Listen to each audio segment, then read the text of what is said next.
and I don't go for any electronics, but that's new in the last 4 years. Josh, I take my top hats off to you, man, for that. That's great that you can keep it off for that first part of the day. Not Chiquita, I still remember my Ripon phone number. It was a 920748 number.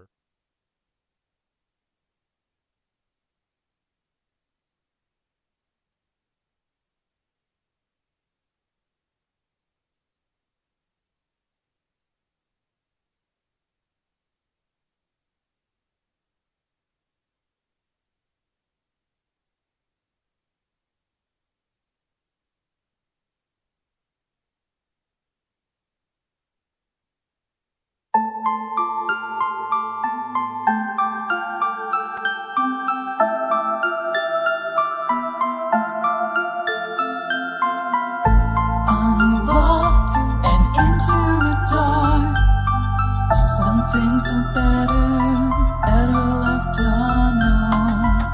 And I'll never find you here, 'cause no one's ever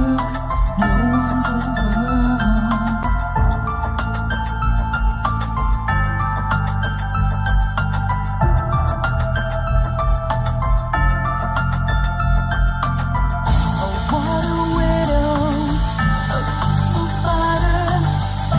When the grass is clean, she's a sneaky hider. Hide the lies and the alibis. Oh, what a sinner. Is it in her?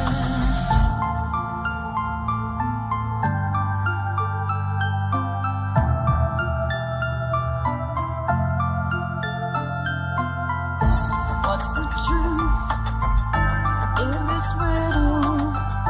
Is love really just this simple? I can't seem to find my way in this world that never stays.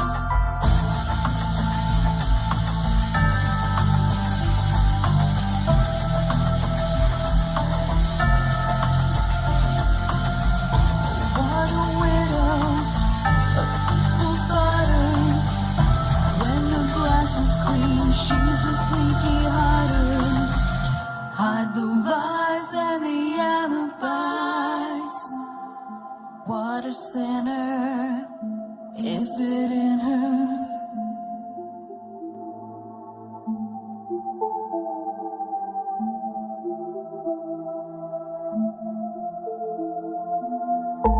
Is this real? Just illusion? I'm lost in wonderland, confusion.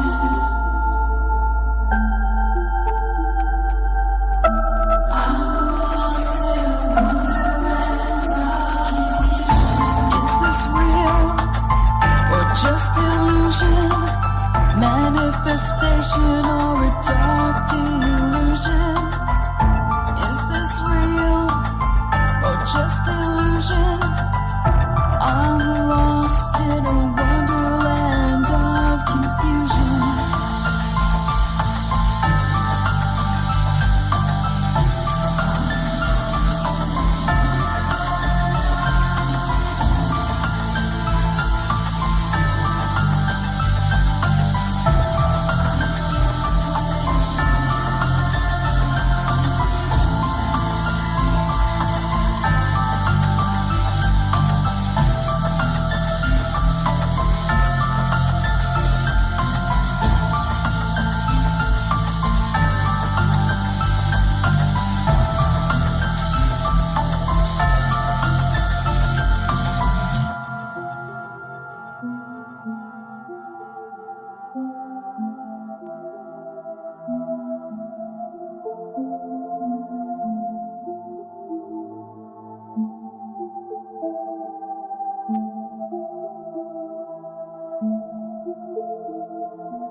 Don't you wish that your weekend was longer than just 2 days?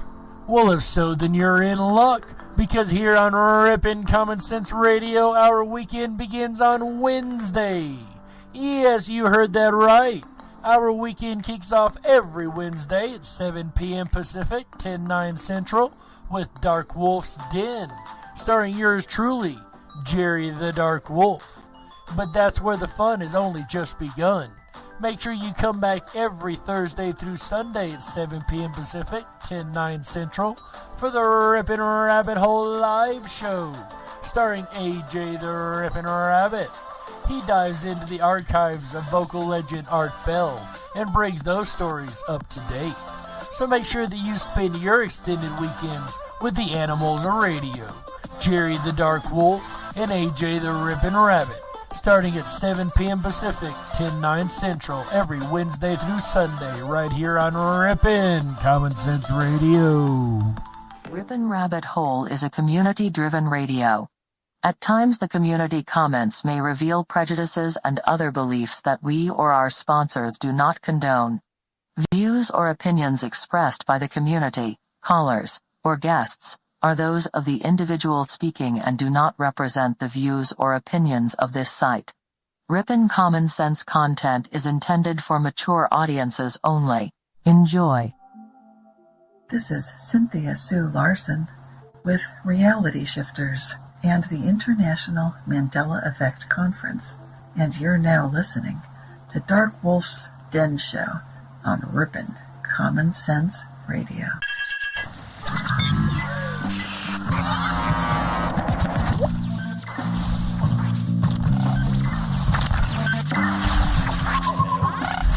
Hello.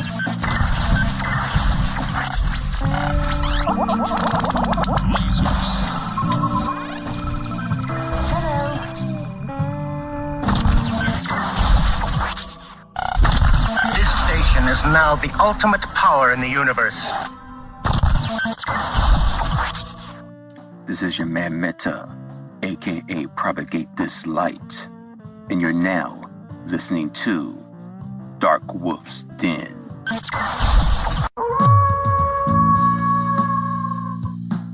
Are ghosts real? We had 1,000 hours of continuous communication with the spirit world. Does time travel actually exist? The laws of physics seem to be compatible with time machines. You know, sometimes I wonder about reincarnation. Don't you?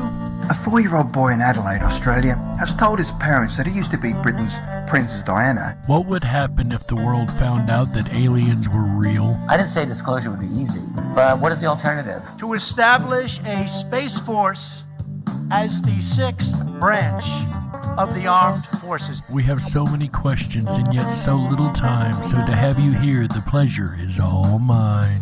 Coming to you from a secret mountain cave, hidden deep within the Idaho wilderness, this is the DarkWolf's Den Show. Now, here is your host, Jerry Hicks.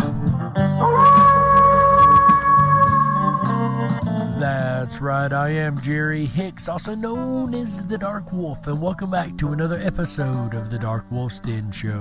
Whether you're on the edge of reality, the edge of the galaxy, the edge of your seat, or anywhere in between, we're glad you chose us to be right there with you.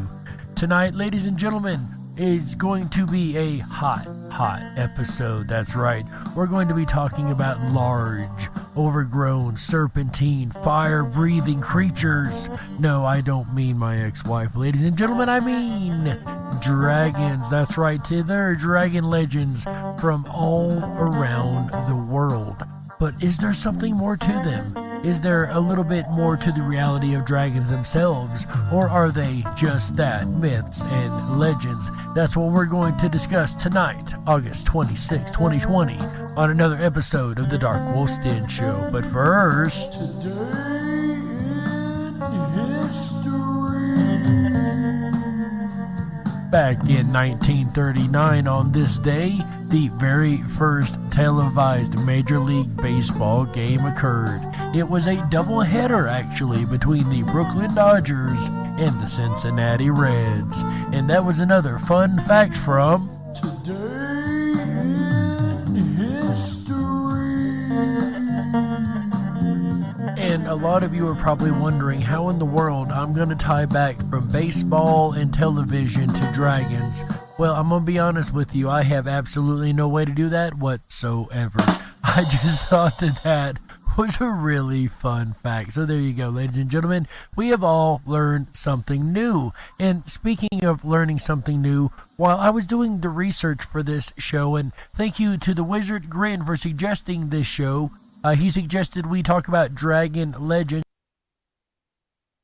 And in the first half, we're going to do just that. Then we're going to take it a step further, and we're going to talk about the actual realization or possibility or even feasibility of a dragon having or actually still existing. But again, you guys want to stick around for the second half for that part. But first, we're going to talk about the actual ancient myths and legends surrounding dragons. And there are a lot of different legends, a lot of different versions of dragons, a lot of different styles of stories. And you're going to find, and we're going to find as we go on tonight, that there's actually variations of the types of dragons depending on what part of the world they come from. The Eastern dragons opposed to the Western dragons. Hey everybody, it's Mikey Chen. Dragons are generally perceived as being benevolent in the East, but as evil, destructive creatures in the West. Whether you agree with this or not, I think we can all agree that most, if not all, dragons are very powerful. Yes, I would definitely agree that most dragons are very powerful. And the guy speaking is named Mikey Chen.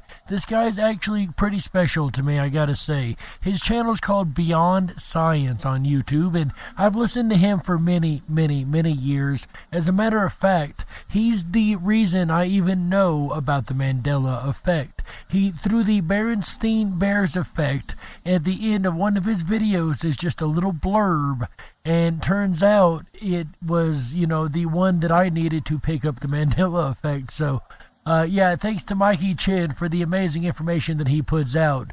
So I just wanted to go ahead and give that shout out real quick before we continue here.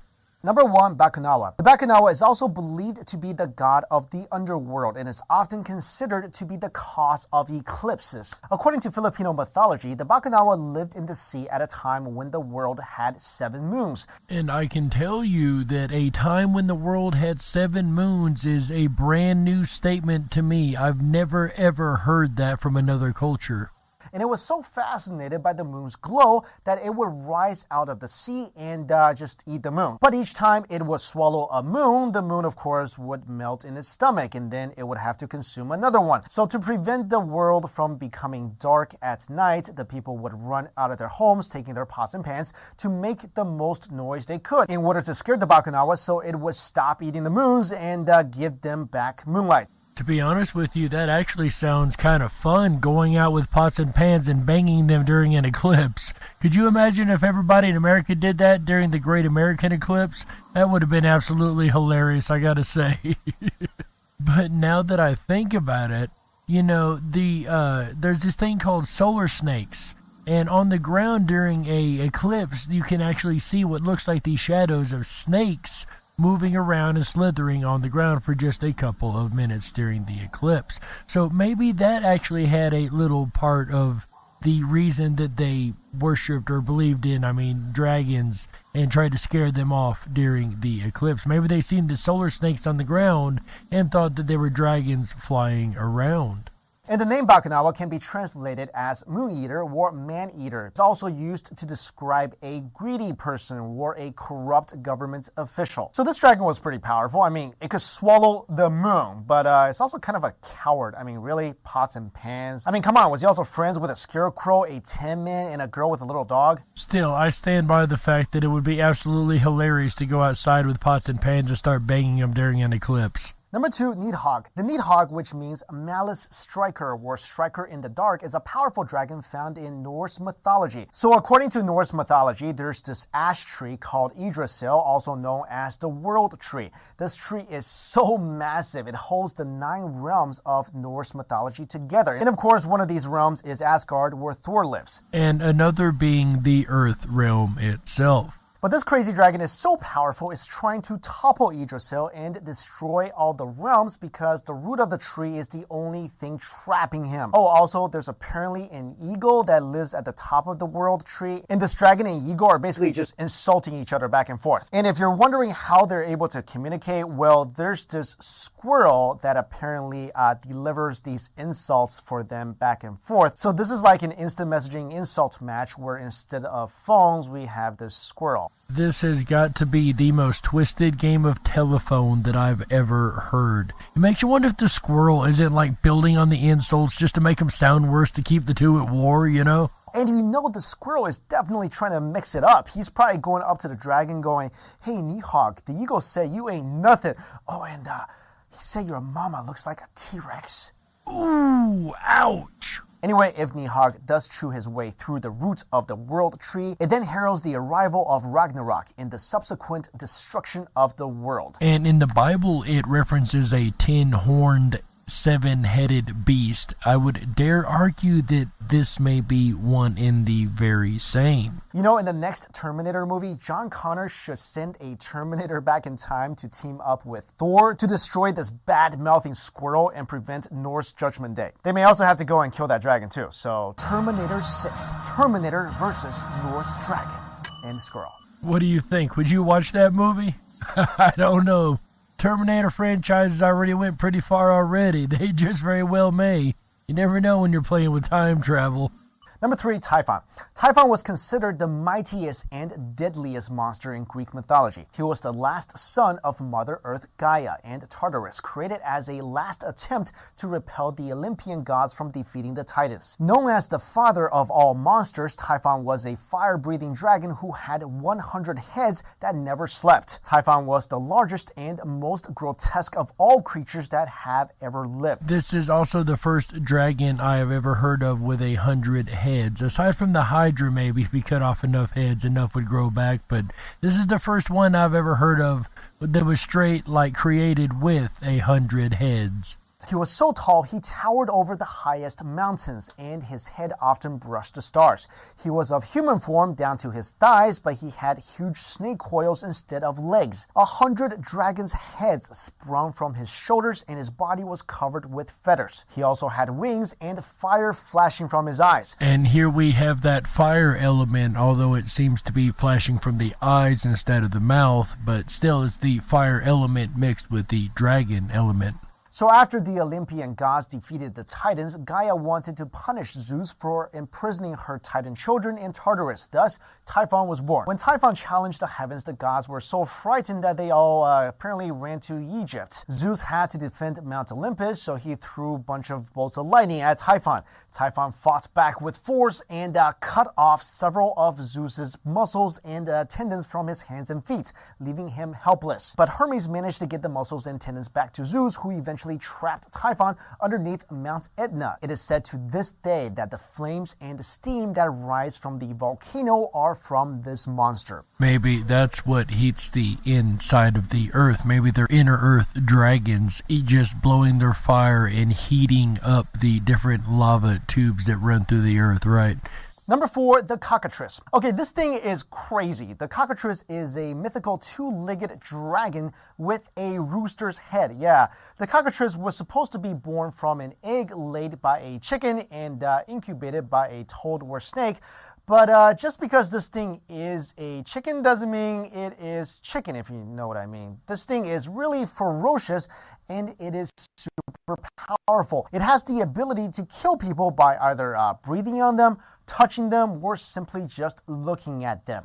That's one scary creature right there. And if you've ever played pretty much any RPG ever, then you've heard of a cockatrice. And yet here we have the hybrid creatures, a chicken and a snake at this point, which I guess that could explain where the wings might come from for a creature like that. But I don't know. We're going to find there's a lot more cross-animal mixtures as we go on with these different dragons.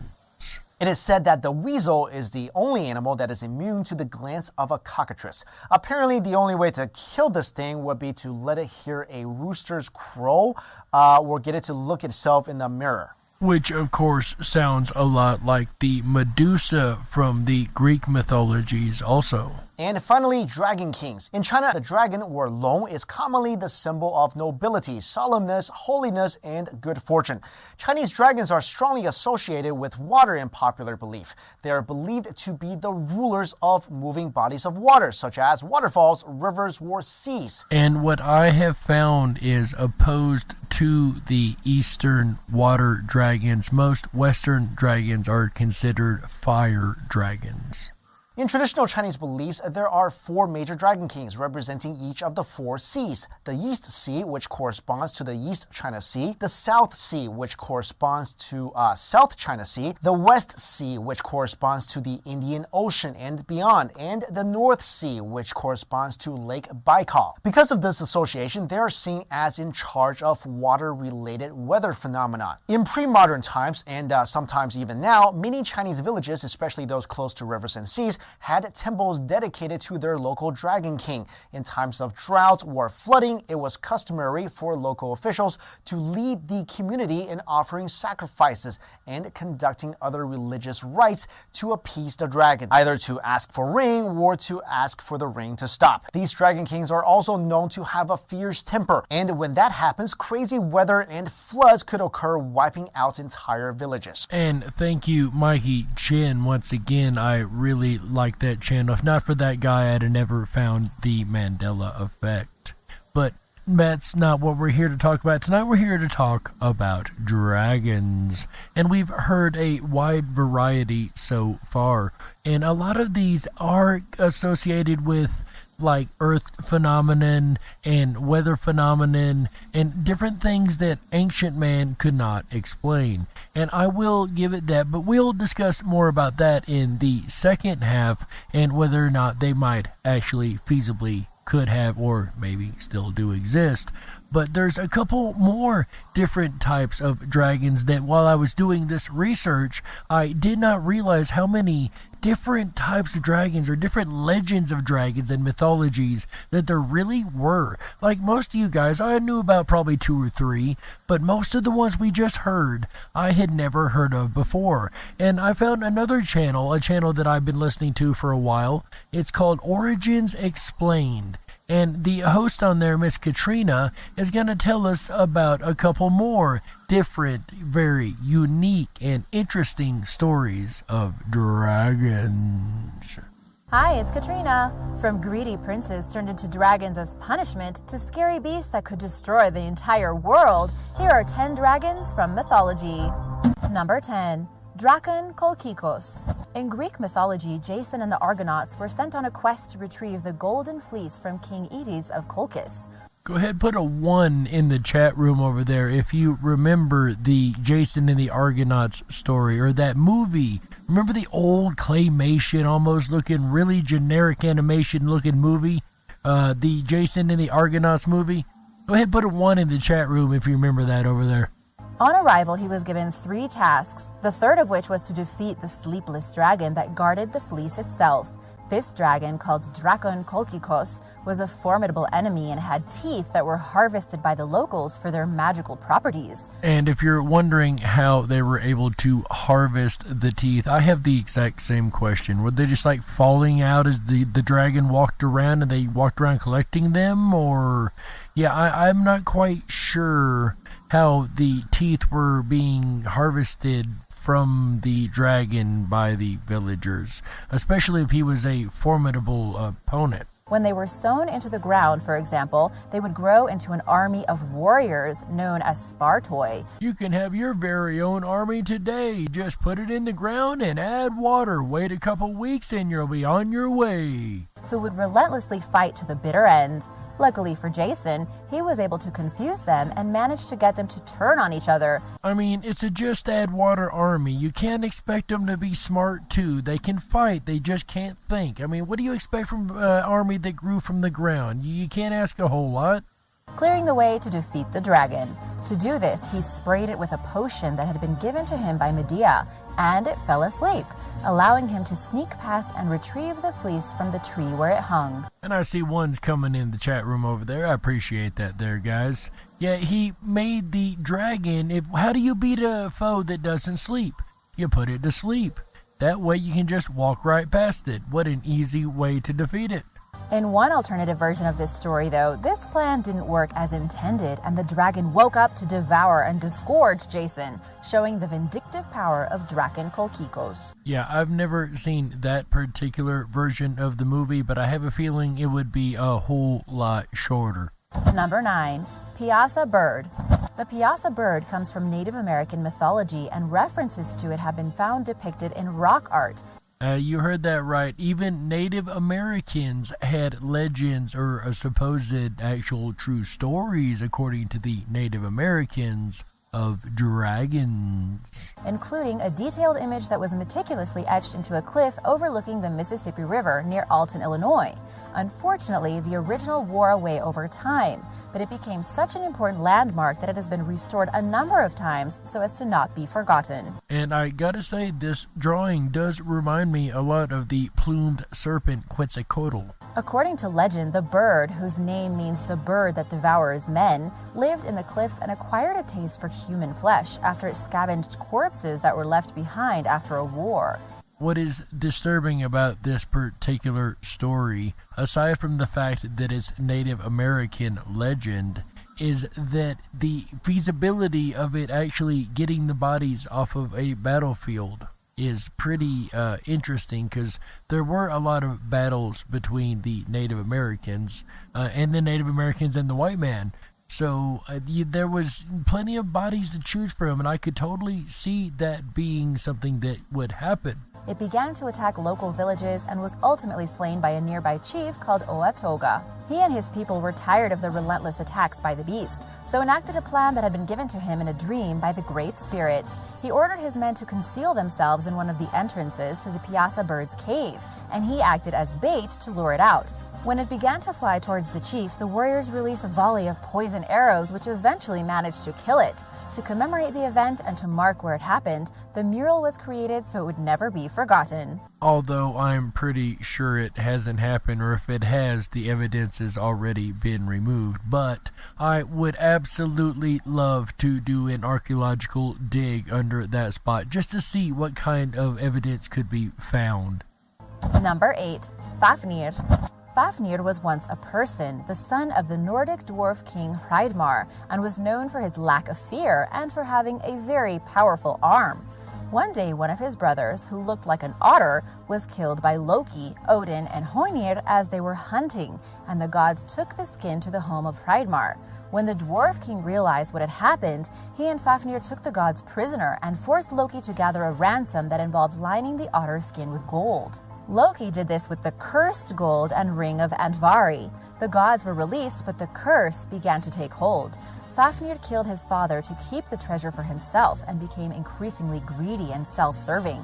He turned into a dragon, the Norse symbol of greed, to guard his treasure, and poisoned the surrounding land to ensure that no one could get close. And I can't help but wonder if that's where the main source of the stories of the dragons that collect treasure or protect treasures comes from. You know, it's really interesting to me, and it kind of reminds me of the old DuckTales intro, where they have the dragon that is protecting the treasure, and it shoots the flames at him and stuff. I don't know, it's just what I think of when I think of a treasure-protecting dragon. His brother Regin, however, wanted to get revenge on him for killing their father, so sent his own foster son, Sigurd, to kill Fafnir. To do this, Sigurd dug a series of trenches along the path the dragon took to reach a local water source, and lay in one to wait for his approach.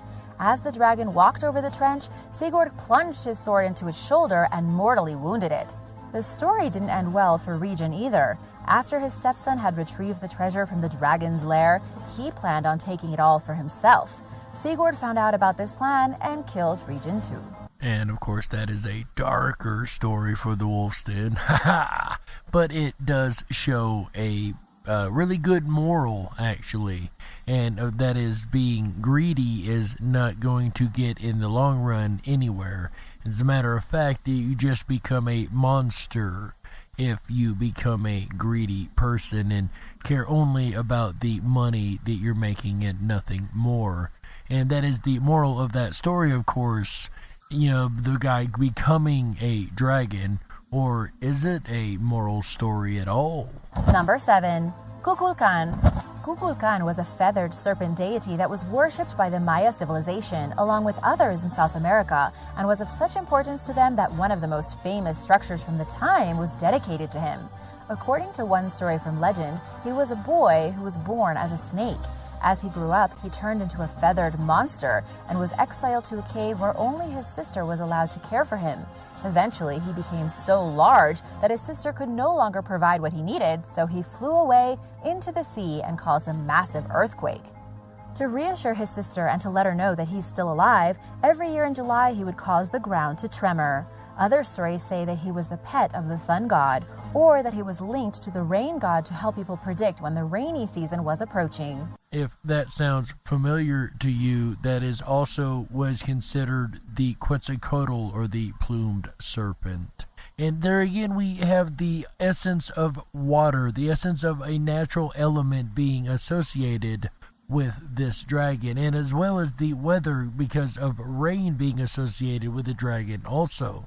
He was of particular importance to the people of the Itza state, and the temple at Chichen Itza was built in his honor. Stone carvings of serpents can be found around the stepped pyramid, and on the spring and fall equinoxes, the shadow cast by the sun across the structure gives the illusion of a giant serpent moving down the platforms from the sky to the ground. And if you ever have a chance to see pictures of this, it is actually quite stunning and astonishing. And you got to think about this. They had to build this in such a way that it would do this on one day of the year, one specific time of that one day of the year. So it had to create this specific shadow of this god because of the construction of the building. Now, mind you, these are the same people that they swear to you were running around with sticks with rocks tied to them, still hunting animals and sacrificing each other. So I mean, it's kind of a strange dichotomy if you listen to the mainstream archaeologist, and that's more that we'll get into in the second half. Number 6. Akek.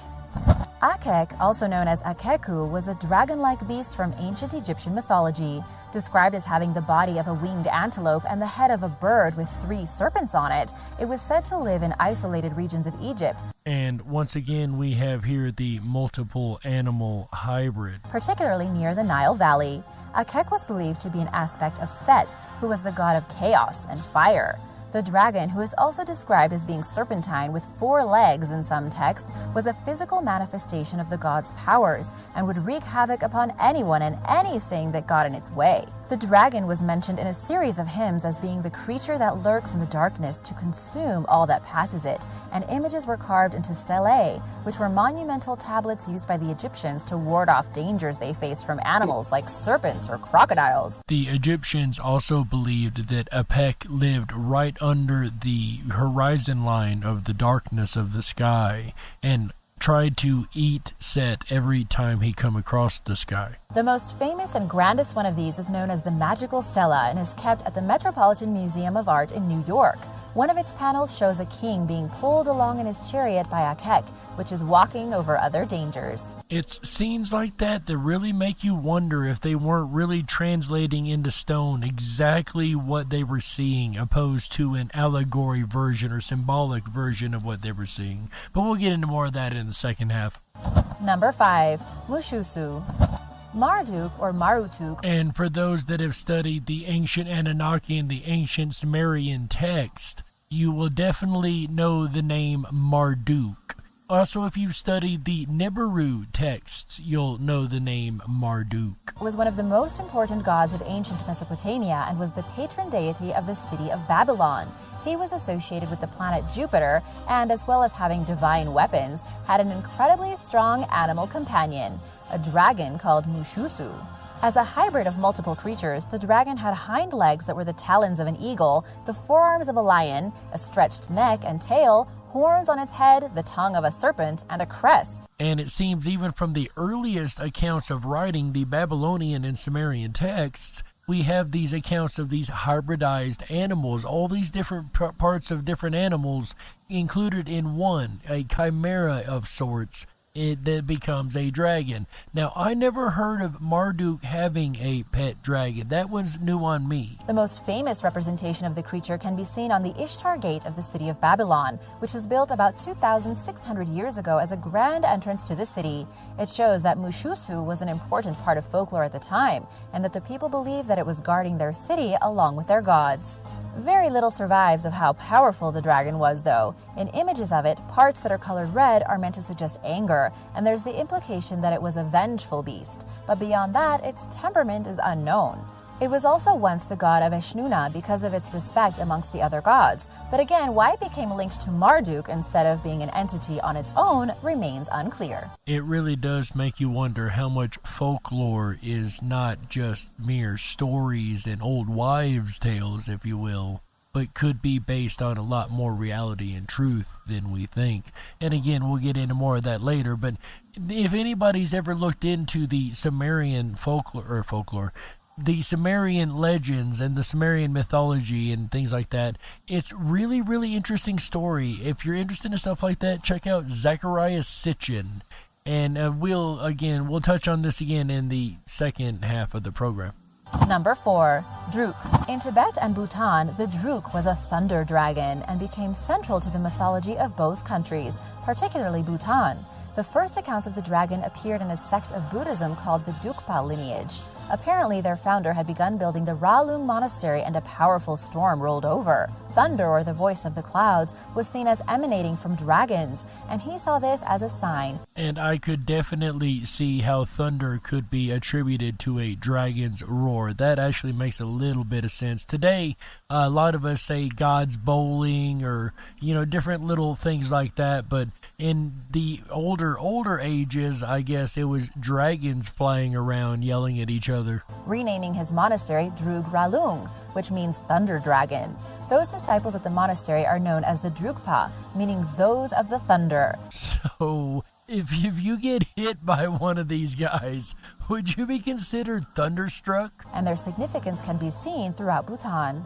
It's the dragon on the country's flag, for example, which is holding jewels to represent wealth. The leaders of Bhutan are known as the Druk Gyalpo, or Dragon Kings, and in Dzongkha, the language spoken in Bhutan, they call the country Druk Yul, which translates to mean the land of the dragons. And okay, fair enough, that's not based on actual dragons. The guy was hearing thunder and thought it was dragons, but it's still really cool. Number 3, the Stoor Worm. The Orkney Islands off the coast of Scotland have a rich history of mythology, and one of the most important beasts in their lore is the Mester Stoor Worm. It was a topic of debate where the dragon first originated from. And once again, I just have to point out, these legends come from every single corner of the earth. But most sources claim it was hatched by an evil spirit. It lived in the ocean, destined to become one of the 9 curses that plagued mankind and would cause havoc to those it targeted. It had poisonous breath, a huge forked tongue, and a huge mouth that could devour anything, including cities. It would apparently wake up every Saturday and yawn 9 times. It would then demand 7 virgins from the local villages to eat, and the people had no choice but to comply with its wishes. As time passed, they grew tired of this continual sacrifice, and so the king called for heroes to help with the monster.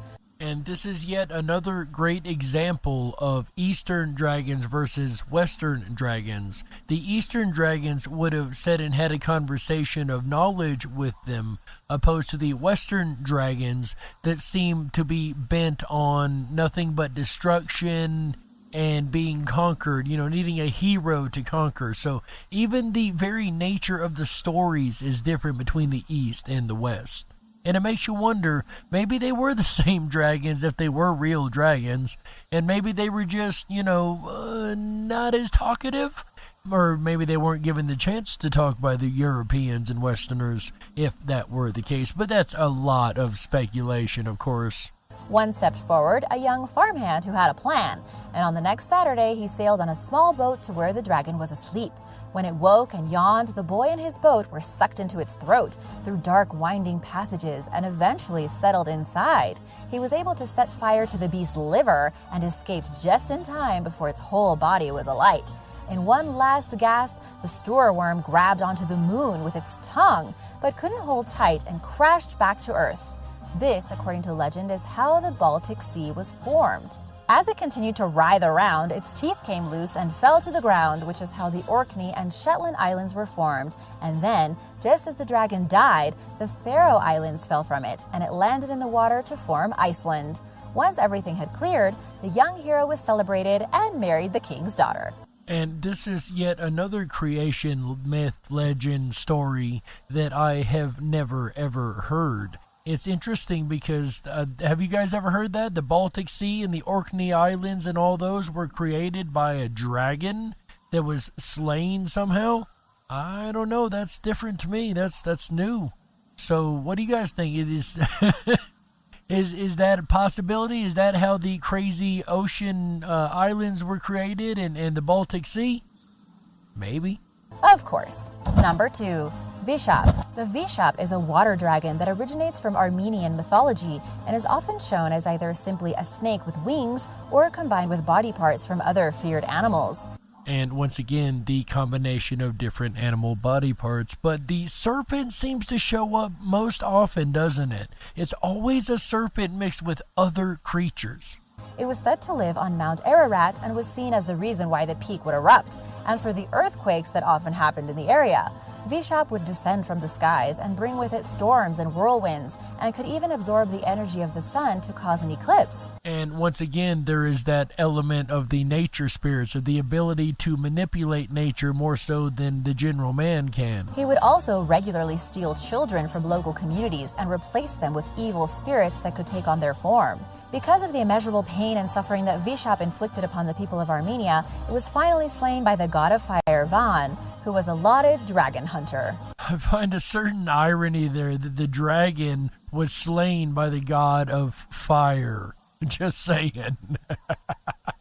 Number 1. Ryujin. Ryujin is one of 8 dragon kings from Japanese mythology who was the lord of the sea and of serpents. He possessed magical jewels which he used to influence the tides from his palace beneath the waves. Rarely making a direct appearance himself, Ryujin used snakes as messengers, and being linked with death and thunder, their presence was seen as a bad omen. It was thought that Ryujin lived in Lake Biwa, which is to the northeast of Kyoto, but he wasn't all bad. He was said to possess great magical powers and medicines, and could use these to help people, such as by granting them a long and healthy life.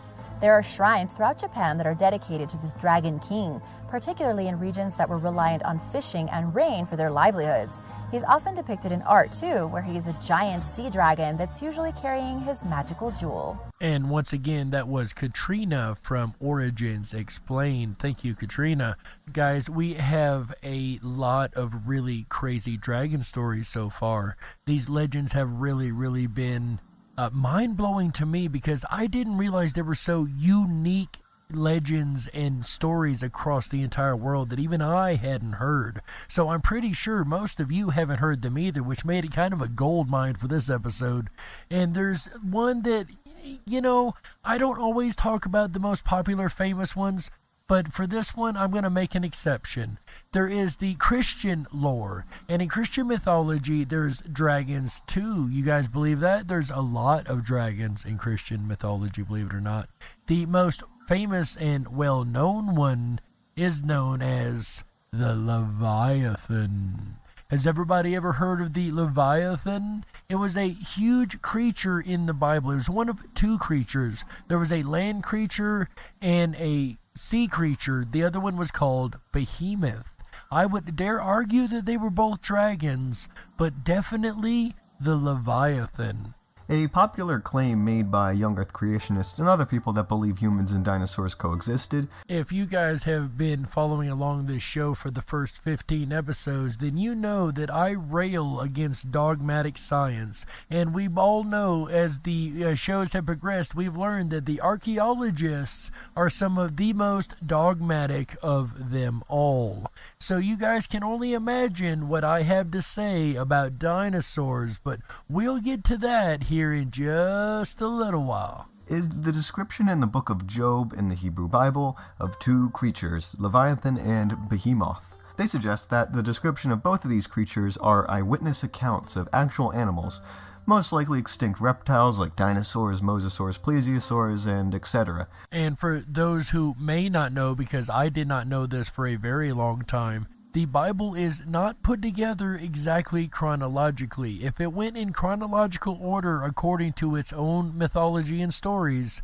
then Job would be one of the oldest books in the Bible, second only to Genesis. The actual lineup would be Genesis and then Job being the next book historically along a linear timeline according to historians and theologians. So this is interesting. It puts it way, way back into history, even according to the Bible. And thus dispute the scientific model that humans did not coexist with such animals. In this video, we'll be focusing on the creature Leviathan first, and try to figure out the answer to the question, what is Leviathan exactly? Well, Leviathan appears in the Bible a few times, 6 to be exact. And for those that do believe the Bible, that is a lot of times for something that never existed to be listed in the Bible. But only rather briefly and in passing, in a manner as if the reader should already kind of know what it is. So at the author's viewpoint, at the time that it was written, a Leviathan was just as well known probably as a horse or a dog is today. Well, we can first learn a bit from the word Leviathan itself. Firstly, the word is singular and denotes an individual as opposed to a species. The word is a name for a specific individual, like the Minotaur or the Hydra or Jormungandr. The etymology or origin of the word associates it with the Hebrew words of to coil, to twist, and its name translates to the twisting one or the wreath-like one. And again, we have this direct connection to some type of serpent creature. Or the circular one. The name itself is strongly associated with descriptions of a snake, particularly one in Ouroboros position. And for those who may not know what the Ouroboros is, if you've ever seen the picture of the snake that's eating its own tail in a circle, that is called the Ouroboros. Additionally, this aspect of Leviathan's name has been suggested by some scholars to suggest Leviathan is a primeval sea serpent that encircles the earth with its body, which is a belief held by some of the Israelites' neighbors. Some Babylonian artwork often depicts a giant serpent coiled around the earth in a circle, serving as its foundations, and this seems reminiscent of the Norse mythological serpent of Jormungandr, or the world serpent, which similarly surrounds the earth with its body. And you remember we heard about Jormungandr earlier. He's the snake that tries to eat the roots away from the world tree, and if it ever falls, that's when the Armageddon will occur, or as they called it, Ragnarok in their mythology. These legends are in turn reminiscent of other mythologies where a giant serpent-like monster serves as the foundation of Earth, particularly the ones of Sumer, in which the defeated giant sea serpent Tiamat's corpse is used. Because of all this, scholars have suggested that Leviathan may, or may not, have served a similar purpose in ancient Hebrew mythology, as a giant creature that encircles the globe, or whose body serves as its foundation. And this is somewhat further supported by the actual textual evidence we will examine later. The longest description of Leviathan occurs in the book of Job, but it is briefly mentioned in Psalms, Amos, and Isaiah in passing, essentially as a mere allusion or name drop, if you will. So let's look at the text and look at the description given. In Job, Leviathan and Behemoth are alluded to in a speech by Yahweh, or God, that he gives to Job, a man who is questioning God for making him suffer. In his speech, God essentially says humanity is ignorant and weak, unable to comprehend or understand his knowledge and reasons, and therefore God should not be questioned. Several mysteries for people of that age are mentioned by God in a form of a question. Do you know how God controls the clouds and makes his lightning flash? Do you know how the clouds hang? Have you journeyed to the springs of the sea and walked in the recesses of the deep? Where were you when I laid the foundations of the earth? Tell me, if you understand. Who marked off the dimensions? Surely you know. Who stretched a measuring line across it? Have you entered the storehouses of the snow, or seen the storehouses of hail, which are reserved for times of trouble, for days of war and battle? Can you raise your voice to the clouds and cover yourself with a flood of water? Do you send lightning bolts on their way? Do they report to you, here we are? Essentially what is being said here is that humans cannot do or know these mysteries. Only God can. And then Leviathan and Behemoth are mentioned with the same type of rhetoric as an allusion. Now we're going to get more of a abstract description of this creature, but here we go. Can you pull a Leviathan with a fishhook, or tie its tongue down with a rope? Can you put a cord through its nose or pierce its jaw with a hook? Will it keep begging you for mercy? Will it speak to you with gentle words? If you lay a hand on it, you will remember the struggle and never do it again. Any hope of subduing it is false. The mere sight of it is overpowering. No one is fierce enough to rouse it. Who then is able to stand against me? Who has a claim against me that I must pay? Everything under heaven belongs to me. Whatever he's describing sounds like a mountain of a creature. Essentially, what is being said here is that Leviathan is quite an adversary, and no mere human has any hope of subduing it. Only God can. I will not fail to speak of Leviathan's limbs, its strength, and its graceful form. Who can strip off its outer coat? Who can penetrate its double coat of armor? Who dares open the doors of its mouth, ringed with fearsome teeth? Well, so far we know it has a double coat of armor, which I would dare say could even be considered scales, and large rows of teeth, or ring of teeth it says. Its back has rows of shields, tightly sealed together. Each is so close to the next that no air can pass between them. They are joined fast to one another. They cling together and cannot be parted. Leviathan here is covered with a thick, scaly, armored hide that again no human has any hope of piercing. Its snorting throws out flashes of light. Its eyes are like the rays of dawn. Flames stream from its mouth. Sparks of fire shoot out. Now this is sounding more like a classic dragon. Fire coming from its mouth and sparks breathing out of it. Yeah, that sounds like a dragon to me. Smoke pours from its nostrils as from a boiling pot over burning reeds. Again, this sounds more like your classic dragon that you see in media. Its breath sets coals ablaze and flames dart from its mouth. Leviathan here has glowing eyes and can breathe fire like a dragon. Strength resides in its neck, dismay goes before it. The folds of its flesh are tightly joined, they are firm and immobile. Its chest is hard as a rock, hard as a lower millstone. When it rises up, the mighty are terrified, they retreat before its thrashing.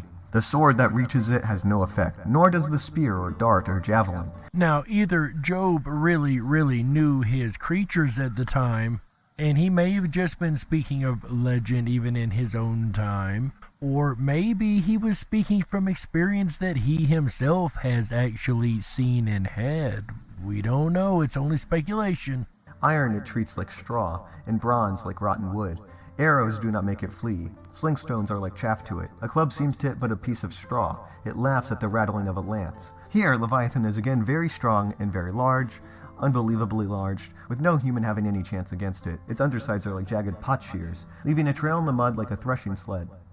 It makes the deep churn like a boiling cauldron and stirs up the sea like a pot of ointment. It leaves a glistening wake behind it. One would think the deep had white hair. Nothing on earth is its equal, a creature without fear. It looks down on all that are haughty. It is king over all that are proud. Leviathan is again very large and very monstrous. And this is pretty much it for Leviathan and Job. Job repents after hearing this speech and concedes that he is weak while God is strong and unquestionable.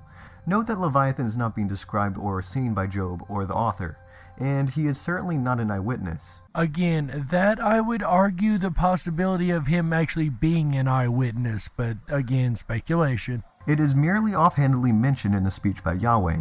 It appears the entire point of Leviathan's appearance in Job is rhetorical, to further point out the weakness, ignorance, and insignificance of humanity in relation to the universe and contrast it with the power, intelligence, and supremacy of Yahweh.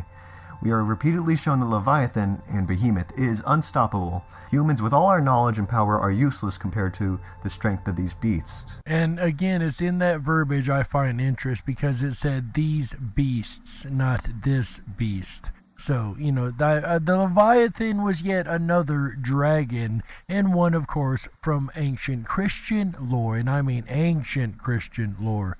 But there's a more recent one in Christian lore, one that is actually mostly told as a bedtime story, I understand, in England, but we're going to cover it tonight a little more in depth before we go on out to the break. Ladies and gentlemen, I present for your audible pleasure the story of St. George versus the Dragon. Long ago, in the rich and fertile lands of North Africa, there was a city named Silena. Silena was situated next to a huge body of water, either a river or a lake, which was home to a dragon. And there are many retellings of this story. This version happens to come from a later medieval English manuscript in one of the older versions of the actual story. Every day, the dragon approached the city's walls, breathed fire, and ate whoever was unlucky enough to be the closest. The citizens of Silena convened. This had gone on for long enough. The dragon was ravaging its way through the population indiscriminately. There needed to be some solution. If the dragon wasn't fed, then he would continue to kill and eat people. The citizens' assembly came to the conclusion that every day, 2 sheep would be given to him as food. This would relieve his hunger and allow the city to rebuild its defenses. Which seemed like a good idea at the time. This worked until they ran low on sheep. They convened again, and, left with no option, they devised a system of lottery, where the name of every child in Silena, boy or girl, rich or poor, was written on a piece of paper and placed into a hat. The worst lottery ever. Every day, a name was pulled from the hat, and that child would win front row seats, right next to the lake, right next to the dragon. Years went by with this system, and the city's population dwindled as child after child was eaten. There were very few children left when the name that was pulled out was that of the king's daughter. The king begged and pleaded with his people. "My daughter is my only offspring," he cried. "I'll give you half my kingdom, my castles, my town, my gold and treasure. I shall split it all if she can be spared." It's really funny how things change when the problem actually hits home. The townspeople were unsympathetic. Oddly enough, they also considered their children to be of value. Huh, who would have thunk it? The king was flouting the rules of the lottery. Boy or girl, rich or poor, the dragon would come. The king turned to his beloved daughter with sadness in his eyes. "Alas, my noble child, that foul dragon will kill you. What can I do or say? I'll never see you grow up or marry." He turned back to the people and asked that he might have her for one last week.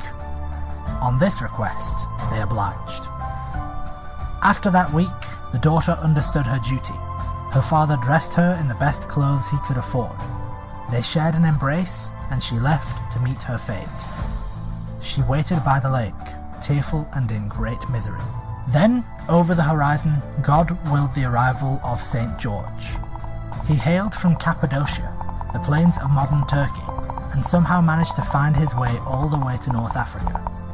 "Damsel," said George, "why are you crying? Tell me, I pray." And again, keep in mind this is a legend from the Christian mythology, so it is going to have a biblically God base to it. The princess responded, "Leave, young man, or else 2 of us will be killed." "Tell me," replied George, "why do you wait by this lake outside the city walls? I won't leave you alone with all of your misery, if I can be of any assistance."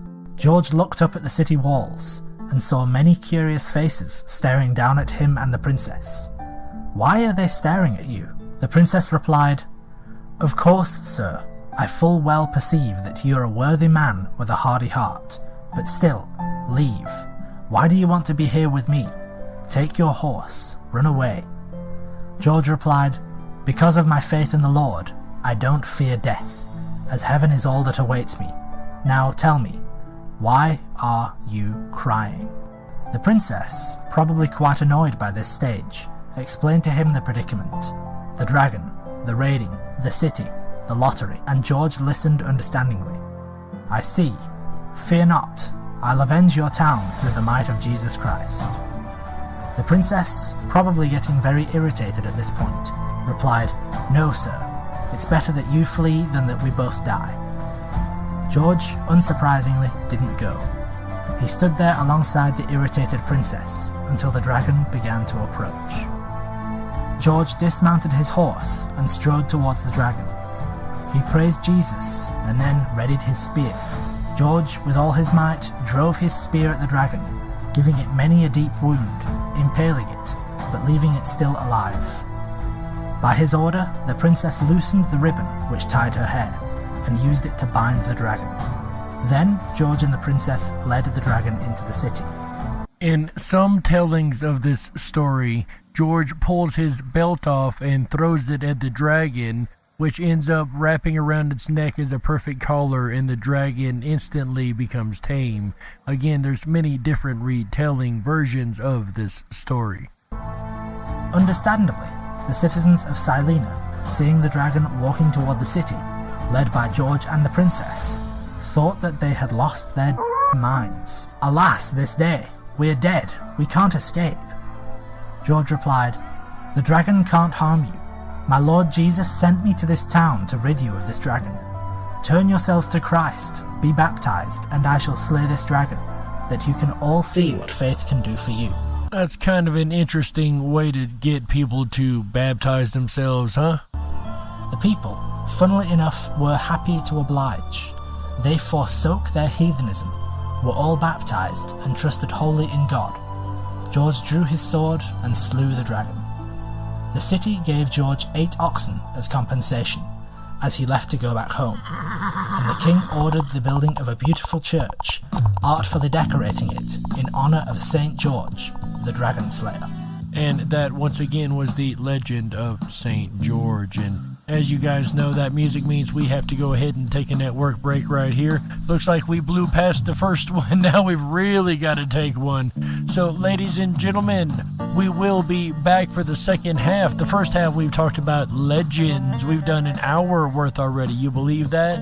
Now we're going to talk about whether or not dragons could actually be real. Are they just fake? Are they something that was created by the natural mind to explain things? Or is it something that actually existed? We'll dig into that in the second half of the Darkwolf's Den Show right after this. Don't you touch that dial. We gotta stoke the fires and run off the men in black.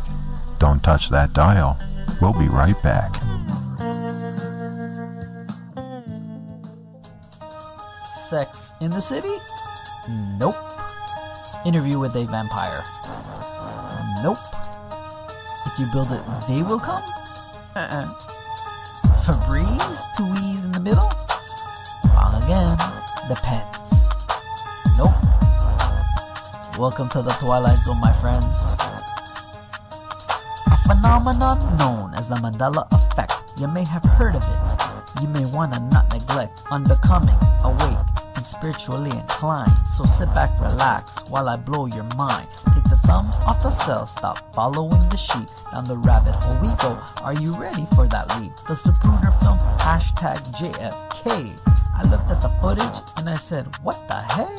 How come there are 6 people in that dang car? Stretch limo, for me, this was all too bizarre. A glass behind the driver, no way, Jose. I remember in the car, my mind was in total disarray.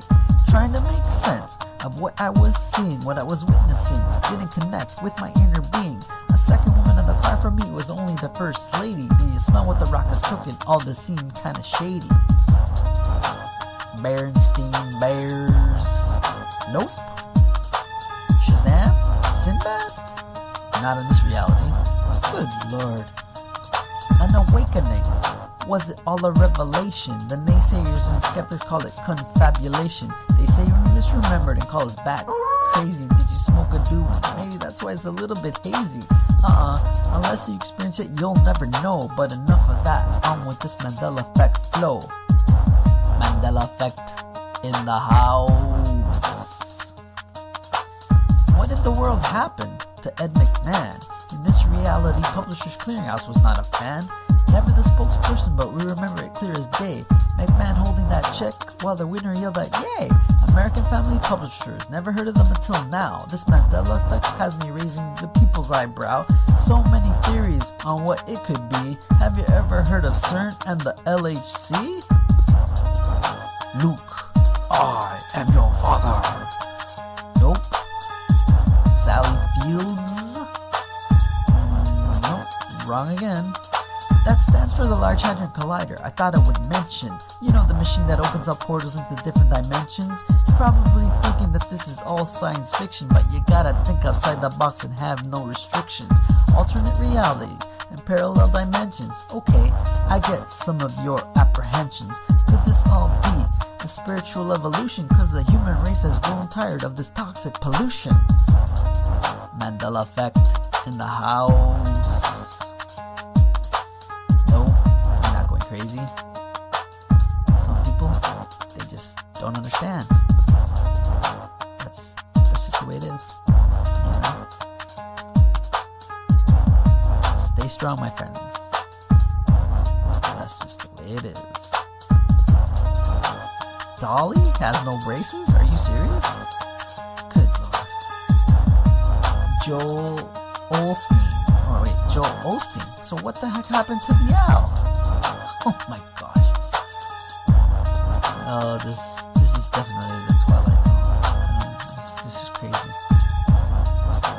Anyhow. This is crazy. Anyhow, that means the weekend has officially begun. My top hat's off to you, Jerry, for kicking it off right. If you're enjoying tonight's look at Here Be Dragons on this extended weekend of Common Sense Radio, please make sure to thumb up that video, hit that subscribe button, ring that bell. You'll get notifications every time we go live. Jerry is here kicking off the weekends right with the Darkwolf's Den Show every Wednesday night. And I got to say, this is the 15th episode. And let's all put ones in the chat room. And top hats off to you, Jerry, for your renewed commitment week after week to bringing such quality subjects like Here Be Dragons. Congratulations, sir. It's an honor to have you kick off our weekend right. We're here every Wednesday, Thursday, Friday, Saturday, and Sunday nights bringing you the very best in Common Sense Radio, the Rippin' Rabbit Hole. I'll be back tomorrow night, Thursday, August 27th, for a look at Trees of Life, the fascinating world of the trees of life. Was there once a time when there were trees so tall they reached the heavens? Tune in tomorrow night at 7 p.m. Pacific, 10/9 Central, and find out. Then Friday, August 28th, false flags, a big topic these days. We look closely at false flags. What are they? What do they mean? And can you spot the false flags when they occur? That's Friday, August 28th, 2020. Then Saturday night, Sideshow, Freaks, Geeks, Punks, and the Sideshow Circus. Is this lost entertainment acceptable in today's modern, politically correct world? Tune in Saturday, August 29th, 7 p.m. Pacific, 10/9 Central, and find out. Now, the weekend is extended a little bit extra this weekend. And we are not going to end the weekend Sunday night with publicity stunts. August 30th, starting at 7 p.m. Pacific, 10/9 Central. We are going to take a look at how to capture the world's imagination with clever publicity. What works, what doesn't, the results may shock you. But then we're extending the weekend with an exclusive special event.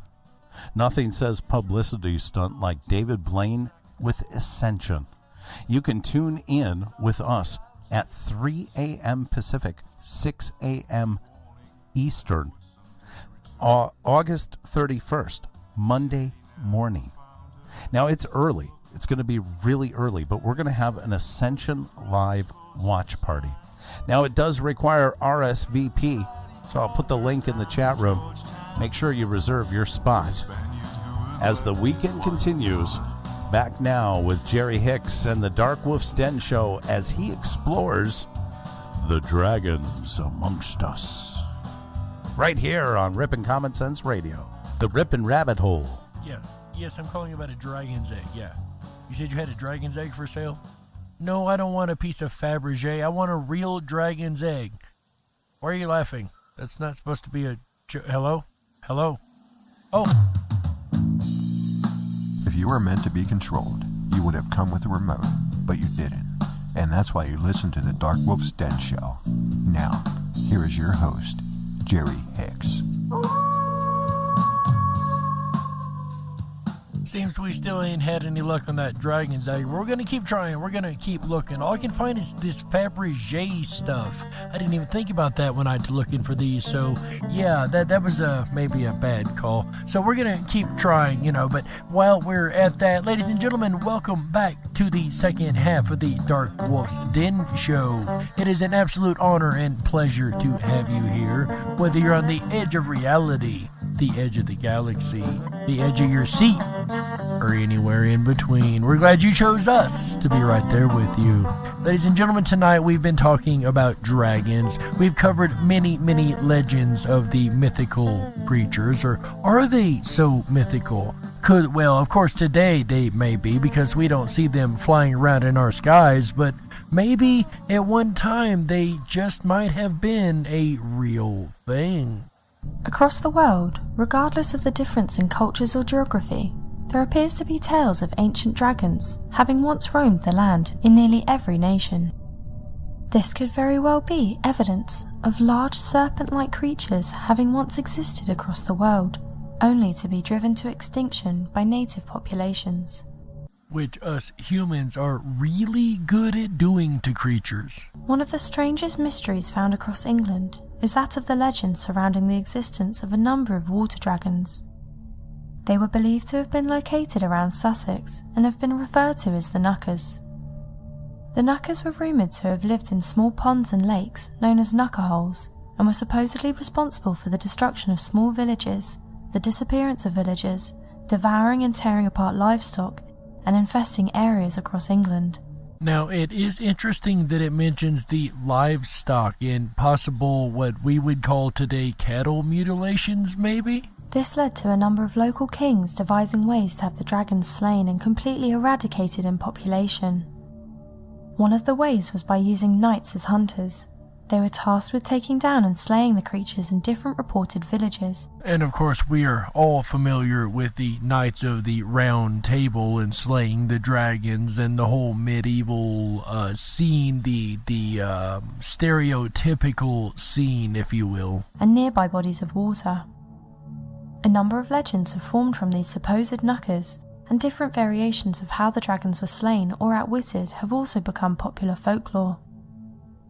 This has led many wondering if there truly was a larger species of megafauna capable of being portrayed as a dragon, and that may have one point been an infesting species across England. Today we have creatures like the giraffe that are extremely tall, and we've got creatures like the alligators and crocodiles, I do believe, who have been around since pretty well the beginning of time. They are one of the ancient creatures that are still existent today. And even birds actually are thought to be a extension of the line of dinosaurs. And this we'll touch. I know we keep dancing around this one, but I promise we will get to this very shortly. Many researchers point to modern-day large lizards such as that of the Komodo dragon. They have ancestral megafauna cousins that commonly fit the description of the knuckers and would have held their natural habitats in ponds and other bodies of water. These species would also have a very small population. However, researchers have said this is unlikely, as the knuckers may have been an undiscovered species. As of right now, the knuckers remain a mystery. And again, to consider the idea that a reptile of a larger size could exist is not exactly out of the realm of believability. According to accounts of old Italian folklore, there appears to be a number of strange reports that tell of a creature that has the ability to live forever, untouched by age, and proves to be a menace to the province of Bergamo. This creature is known only as the seven-headed dragon, and seems to bear a startling resemblance to that of the creature of the Hydra. According to the legend, the dragon was known to wander the countryside in search of livestock to devour. And again, we have the accounts of it eating meat and being a meat-eating creature, but what's really interesting is that it has the Hydra look. You have two different cultures who have picked up the exact same look for these creatures. Now, that is intriguing. You know, in different case files, if any other paranormal subject, if you started seeing the same things over and over in case files like we've seen across this whole time we've been doing these shows, then you start to wonder how much of this is actual truth, especially when these case files come from cultures who weren't supposed to have contact at the time. It would completely ravage towns and drain a well of its entire supply of water during one sitting. This led to farmers and hunters gathering together to fight the beast, only to fail miserably, leading to a number of the population perishing in the fight. Due to this immediate danger, a collection of small states of Italy, fearing that the creature might eventually find its way to their own provinces, gathered together a small army that was comprised of the reported best soldiers of all of Italy. These soldiers tracked down and hunted the creature, battling it for days.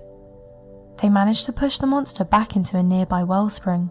Upon entering the water, the creature thrashed and fought, unable to take damage of any kind. This led to it accidentally burying itself underneath the mud of the wellspring as its movements caused it to slowly sink in. Tales of this story are still told in the modern day, and has led to a number of Italians believing that the muddy water, an area in which the dragon was trapped, is that of the Fonte Drago. And this is yet another case file where the dragon ends up trapped underground. This will actually kind of be important later. The name of the wellspring translates to the wellspring of the dragon, a particularly muddy wellspring that has caused many to sink in and drown in a form of muddy quicksand. To this day, many believe that this immortal dragon rests underneath the water and is waiting for the perfect moment to once again show itself. You know, I gotta say, in any other year I would blow my mind, but if I were to look out my den, and if I were to see dragons, even a whole clan of dragons flying across in front of the mountains, I think I would just shake my head and think, you know what, it's 2020, it's par for the course at this point. As is common in such stories that centre around the existence of dragons, there appears to be a tale of epic proportions that surrounds a man known as John Lambton. According to the legend, there was a young boy known as John Lambton who was known to be rebellious. As most young boys tend to be. As a young kid, he denied God, fought against authority, and caused a number of problems for people all over his village. Sounds kind of like the original Dennis the Menace, huh? One day, on a Sunday, rather than listening to any of the religious leaders, he went fishing in the River Ware, located in Durham County of northeast England, and caught a strange-looking eel. Unsure of exactly what the eel was, he threw it into a nearby well as a prank. This meant local villagers that would try and get any water from the well would accidentally pull the eel up and frighten them. Several years later, the boy would eventually join the Crusades and become a soldier. After serving his time, he would eventually return back to his hometown, only to hear stories of a massive worm that had been birthed from the well. The creature was said to have been massive. John believed that the worm was a manifestation of all of his sins as a youth, and that it was his duty, in order to earn forgiveness, to vanquish the worm. He described it as being the size of a dragon serpent, wrapped around a small hill. Battle between John and the worm lasted for more than a day, with the knight battling against the worm with every weapon he could use. Eventually he would tire, thus causing the worm to wrap itself around the body of Lambton and attempt to strangle him. Luckily for the knight, he had used the armour he had earned during his time in the Crusades, which was fitted with spikes that pierced the creature as it tightened around him, thus killing it. I gotta say, that is a pretty slick move. The legend ends telling that the body of the serpent dragon fell limp into the River Ware and was carried away downstream as it bled out, surely to pass away from its injuries. And hearing the eel part of that story reminded me of the Loch Ness Monster, because they said that the Loch Ness Monster is actually an eel of some sort. Although, in my opinion, if it is an eel, it's the biggest eel ever recorded on record. So we definitely need to get the Guinness boys out there to take a measurement if that is the case. Because apparently if it's a regular thing like an eel, it should be pretty easy to find, right? Or perhaps it's something a little more mythical. Perhaps the Loch Ness Monster is the modern day version of a water dragon. There seems to be a number of strange legends surrounding that of the Brosno Lake located in western Russia. Stories tell of there being a massive underwater dragon that has made its appearance several times all throughout history. According to the old Russian folklore, during the 13th century, when the army was making its way through the region near Brosno Lake, they had stopped at the lake to create a temporary rest stop for the army. They also established a temporary stronghold at the location to assist future army developments throughout the region. As the horses of the army went down into the lakes to drink the water, the soldiers detailed that a massive roaring creature had come out of the lake and onto the shores, devouring the horses in single bites and tearing apart soldiers as if they were nothing but clay pottery. Over several centuries, there would be continued stories surrounding the lake that told of sand islands or sand mounds forming out of the lake that many believed to have been mounds created by the dragon itself to lay eggs. When fishermen would attempt to journey towards this island, they would be devoured whole as a large mouth would open up beneath them, sucking the boat and water into its massive mouth. According to further legends stretching back over the course of the last century, Russians claimed that other soldiers were unable to advance past the region nearby Brosno Lake.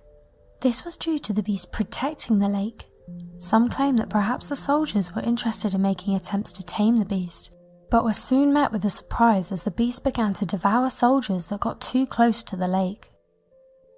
Today, Brosno Lake is responsible for a large number of disappearances, including that of talented and skilled fishermen that seem to disappear without a trace of what happened to them. And of course, last week's episode was about the missing 411, and there's really weird cases of people going missing around these bodies of water before. Perhaps, just perhaps, it could be these mythical water dragons that are not so mythical after all. When travelling to Iceland via cruise line, some tourists have been greeted by natives. However, some have been asked a strange question. The natives ask them if they have seen any of the nearby sea monsters that seem to litter the waters located around the shores of Iceland. Though many might scoff at the idea of sea monsters or believe that the legends are nothing more than local populations' attempt to frighten naive tourists, they would be incorrect in believing that the locals are anything less than genuine when it comes to their fears of the creature.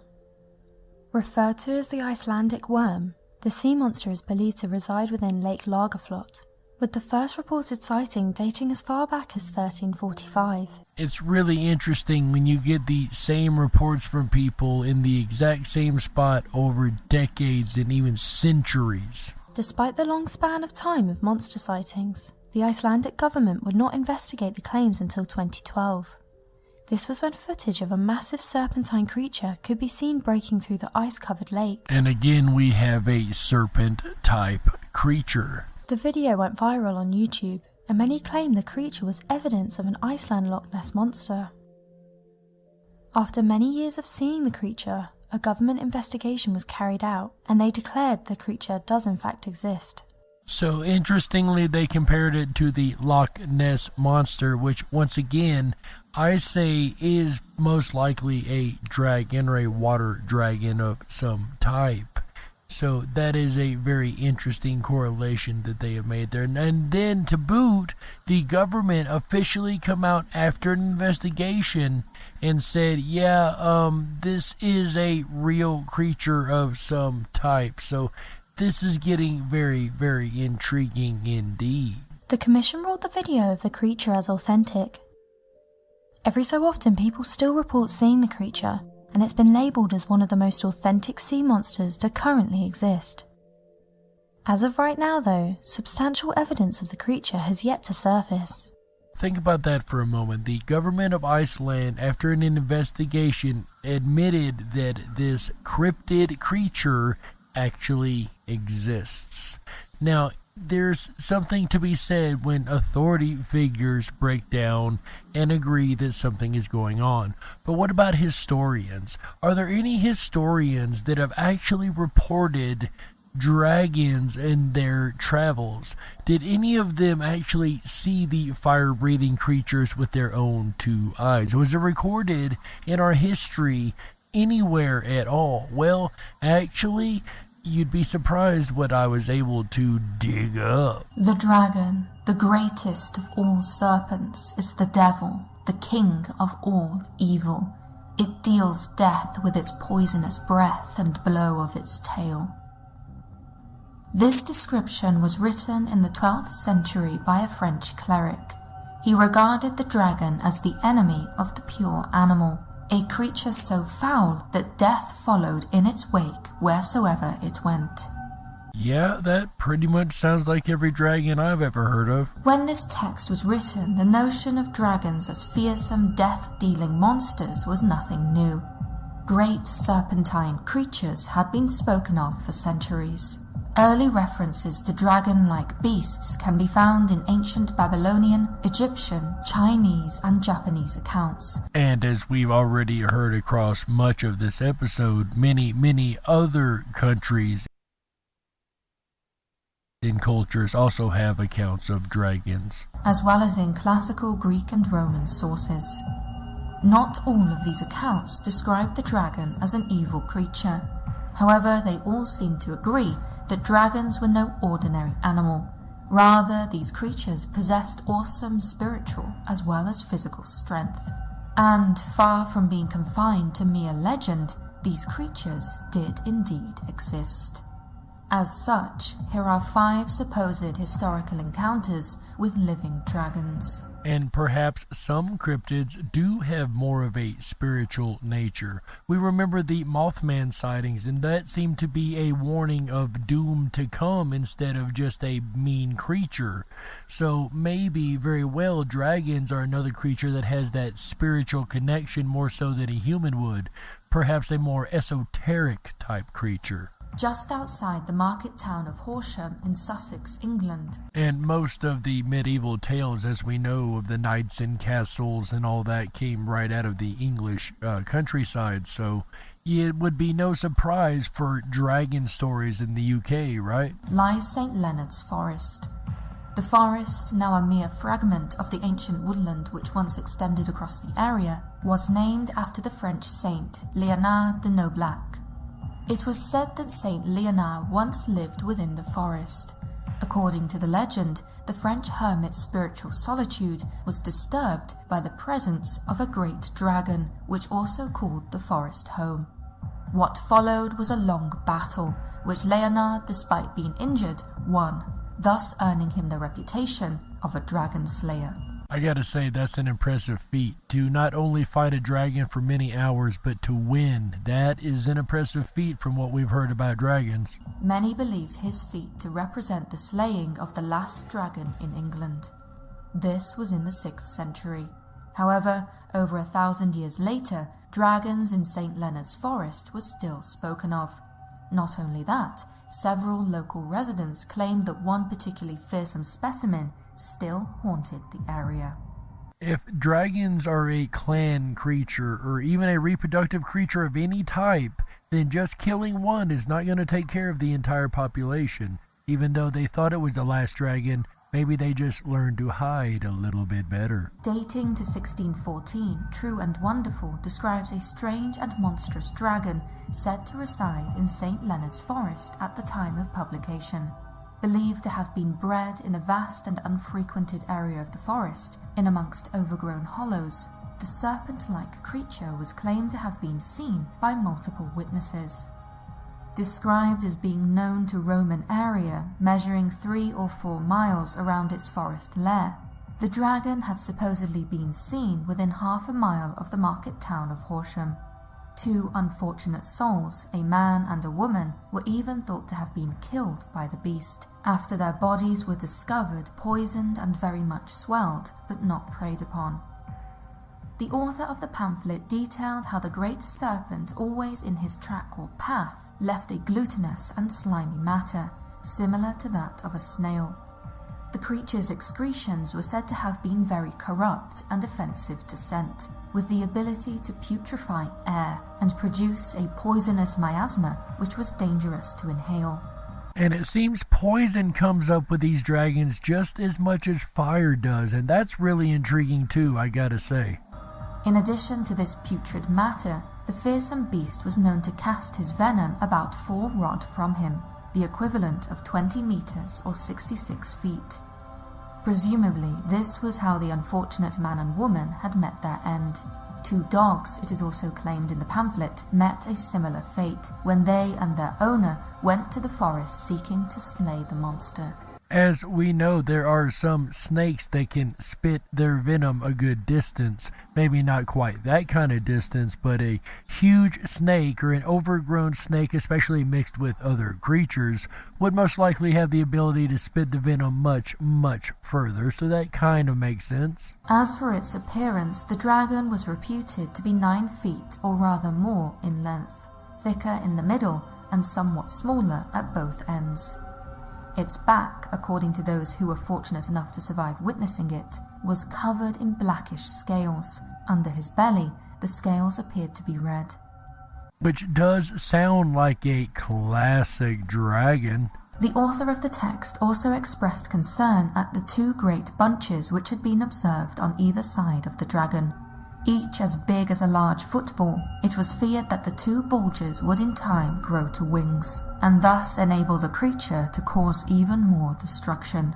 So if it had not grown its wings yet, it sounds like it was actually a younger dragon of some type. The eventual fate of the dragon, however, was not recorded. If a great and fearsome serpent did live in St. Leonard's Forest in the 17th century, what became of it and of the people it lived alongside is not known. And I don't know of any recent reports from St. Leonard's Forest, but I will definitely go back and check sometime soon and see if there have been any. But it really makes you wonder if there isn't some type of dragon creature that still exists. We know alligators are and crocodiles are ancient dinosaurs. We know that birds supposedly came from ancient dinosaurs. We also know that we have creatures like Bigfoot that seem to defy logic as far as size and ability. So are dragons really that far out there? Alexander the Great was king of the ancient Greek kingdom of Macedon in the 4th century BC. He is best remembered for his colossal military campaign, which lasted for most of his reign. And I'm sure that most of us are familiar with the likes of Alexander the Great, no doubt. And led to the creation of one of the largest empires of the ancient world. Undefeated in battle, Alexander's dominion eventually stretched from Greece to northwestern India and down into northeastern Africa. In the course of his campaign through Asia and Africa, Alexander the Great witnessed and indeed engineered many great and terrible things. The fall of cities and kingdoms, the slaughter of entire populations, and even, if reports are to be believed, a dragon. Wait, I'm sorry, did I hear that right? Did you just say Alexander the Great may have witnessed a dragon? Do tell more. It was during his time in India that the great military leader supposedly encountered the beast. A description can be found in De Natura Animalium, on the nature of animals, a text containing brief stories of natural history written by the Roman author Claudius Aelianus. A book on the nature of animals. This sounds more like a textbook to me than just a random work of fiction. According to the text, the great serpent which Alexander encountered lived in a cavern which was regarded as sacred by the Indians. Okay, that is actually really important to me, because Alexander the Great experienced something that even the Indians of India, not the American Indians, but the India Indians had already said there was something special about this cave, and it was sacred. And then Alexander the Great experienced a dragon creature within it. That just verifies that the locals knew what they were talking about. Since they paid it great and superstitious reverence, they begged the conquering king not to attack the creature. Alexander assented to their wish. It was when the army passed by the cavern that Alexander and his men supposedly caught sight of the great creature. Having caused a noise whilst passing by, the serpent, whose hearing was said to be the sharpest of all animals, became immediately aware of the men outside its lair. It is said that the beast put its head out of the cavern and hissed and snorted so violently that all were terrified and confounded. Well, clearly it was only saying hello, because if it really wanted to, it could have attacked them, but it did not. And certainly, according to the description by Alianus, the creature would have been terrifying to behold. The visible part of the serpent alone was reported to measure 70 cubits, the rough equivalent of 32 meters or 105 feet in length. So it is said that the snake creature just stuck its head out of the cavern, and the head itself was 105 feet long. That is gargantuan. Could you imagine the creature that was attached to? The rest of its immense body remained within the cavern. At any rate, its eyes are said to have been the size of a large round Macedonian shield. Whilst India is known for being home to several large reptile species, a creature of the size described in On the Nature of Animals is unprecedented. And for those that would argue it was a Komodo dragon, because that is the most used argument, the Komodo dragon, I don't believe, has ever grown to a 105-foot head, let alone the rest of the body. If so, I would love to see this specimen. The world's longest venomous snake, the king cobra, is one such animal who roams the forests of India. Adult snakes can grow between 3 and 5 meters long, making what should be a fear-inducing length appear minute next to the 32-meter-long serpent which Alexander and his men confronted. So what did the ancient king encounter during his campaign in India? Did he catch sight of a dragon? If not a dragon, then he definitely gave us an eyewitness account of some type of cryptid creature that wasn't supposed to exist, no doubt. Despite modern associations between dragons and fire, these great beasts have not always been thought of as fire-breathing. Foul odors, poisonous venom, and raw brute strength are instead often found in historical records, described as the methods by which a dragon may take a human life. Yet, that said, there is one archaic text which makes a connection between dragons and fire. The Anglo-Saxon Chronicle is a collection of annals in Old English chronicling the history of the Anglo-Saxons. It is in the Peterborough Chronicle that a remarkable story can be found, which relates the day that fiery dragons were supposedly seen over the skies of Northumbria. And yet again, we have another UK story. The entry in the Chronicle dates to 793 and detailed how immense whirlwinds and flashes of lightning and fiery dragons manifest over Northumbria and greatly terrified the people. At the time, these great spectacles were regarded as omens, and indeed, as the Chronicle goes on to relate, soon after the dragons were witnessed, a great famine followed. Not only that, the holy island of Lindisfarne, a tidal island off the northeast coast of England, was raided by Vikings. Not long after that, in the same year, on the 8th of June, the ravages of heathen men wretchedly destroyed God's church on Lindisfarne with plunder and carnage. In the centuries since the Chronicle was written, there has been much debate as to the true nature of the dragons described in the text. One suggestion is that the dragons, rather than being physical creatures, were instead natural phenomena such as cloud formations, shooting stars, or even the northern lights. You know, that is quite a few what-ifs. And I'm not going to argue it could be weather phenomenon. Listening to that myself, I could say that would be a really fierce storm that people just didn't understand. And fair enough on this one, but this is only one account that I'm willing to dismiss along a larger number of accounts we've heard thus far. Yet, for those who believe that the Chronicle offers a more literal description, there are plenty of other stories of dragons around this time and area. Further south, just outside the village of Handale, are woods said to have once been haunted by a great half-dragon, half-serpent, who would feast on local maidens. The precise origins of the legend of the Handale serpent are unknown.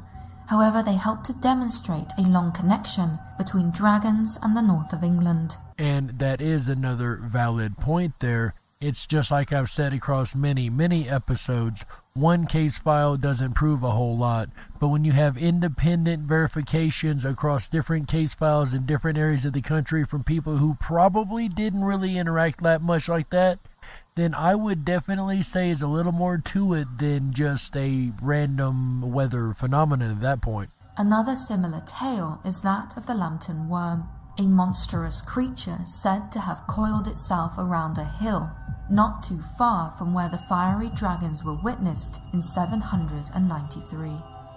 Considering the rich history of dragon stories and reports in the north of England, what exactly were the fiery dragons seen in the sky that day in 793? Once again, these stories we've been hearing in this second half so far have been really related from historical figures and historical text. These have been recorded across time, so that's very interesting to me, from Alexander the Great to others. In China, dragons are said to influence every aspect of life. Representing the highest spiritual power, the Chinese dragon can represent the sun, the heavens, and the life-giving rain. In addition to their complex mythological and symbolic status, many in China have regarded dragons as actual living beings, shape-shifting creatures with the ability to make themselves invisible. Now, shape-shifting and invisibility is a new one to add to our list of traits of dragons' abilities. I gotta say, I did not know of that before. In ancient times, dragons were regarded as especially important, with evidence suggesting that people made offerings to these great and spiritual creatures. The ancient Chinese philosopher-historian Wang Fu described dragons as having horns which resemble those of a stag. The beast's head was supposedly like that of a camel, his eyes those of the demon, his neck that of the snake. And once again, we have this multi-animal hybrid type creature. And for those out there that think that's just a crazy idea that nature would produce a multi-hybrid type animal, pieces of different animals all together, I point to the case of the duck-billed platypus. Far from being confined to ancient times, the existence of dragons in China was still very much openly discussed centuries later. In 1271, a 17-year-old Marco Polo set off from Venice with his father and uncle for Asia. And these travelers like Marco Polo and the travelers that we had on the seas back then reported many, many monstrous accounts of creatures that some of which are still not accounted for today. Some of the sea creatures, yes, like the giant squid, things like that, for years, science said that can't exist. You know how they are. And all of a sudden we find out there are giant squids that were most likely taking down ships. So I would look to these older reports of these older travelers and seafarers before I would a lot of other reports. Because I think they were actually reporting what they were seeing at the time. And a lot of them may have been reporting creatures that were even today still considered cryptids. It was during his travels over the next few years that Marco Polo supposedly encountered Oriental dragons. Discussing his adventures years later in his book, The Travels of Marco Polo, Polo describes arriving in the province of Karajan, where great serpents of such vast size were said to live.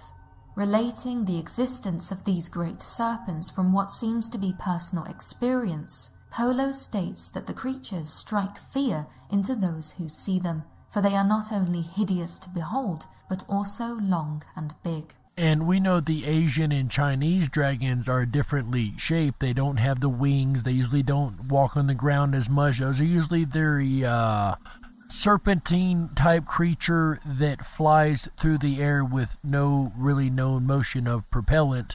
And is long, is again serpentine-like, very long and big creature. So that does fit the Asian dragon style. You may be assured that some of them are 10 paces in length. Some are more and some less. They have 2 forelegs near the head, but for foot nothing but a claw, like the claw of a hawk or that of a lion. The head is very big, and the eyes are bigger than a great loaf of bread. Again, this is a very consistent explanation with the Asian dragon lore. The mouth is large enough to swallow a man whole, and is garnished with great teeth. According to Polo's interactions with local merchants, the gall of these great serpents was extremely valuable as a precious medicine. As such, many huntsmen were known to seek out these fearsome beasts, hunting them at night when they emerged from their underground lairs. Despite Polo's accounts having been previously criticized for being overly fanciful and possibly fraudulent, modern studies have revealed that his travels are remarkably accurate. Details such as currencies used, salt productions and revenues have proven to be not only accurate but unique to Polo, with such detailed descriptions not being found in other non-Chinese sources from the time. So with such accuracy, we can either say he was accurate enough to describe what he had seen, or we can say that that's the only fictional thing that he threw into his entire stories and all of his information. I just don't see a reason to throw it in there. Yeah, arguably he is writing a book, so it could be for selling a book, but come on. With all the deep information he's got in there, why would he just make a dragon story up all of a sudden? If anything, that would discredit everything else he has said. So I gotta say, I'm not sure about calling this one fraudulent at all. All of this makes one wonder whether or not his descriptions of great serpents were also accurate, and if Marco Polo truly did encounter the long-revered dragons of China. And if you guys recognize that voice, that is the Paranormal Scholar once again. We used her material on another show a short while back, and we appreciate them and their work. So thank you, Paranormal Scholar. That is awesome that you also had something on this topic too. And it makes you wonder, with all the stuff we've heard, what is the feasibility of a dragon existing? What is the true possibility of a dragon actually having existed at one point or another?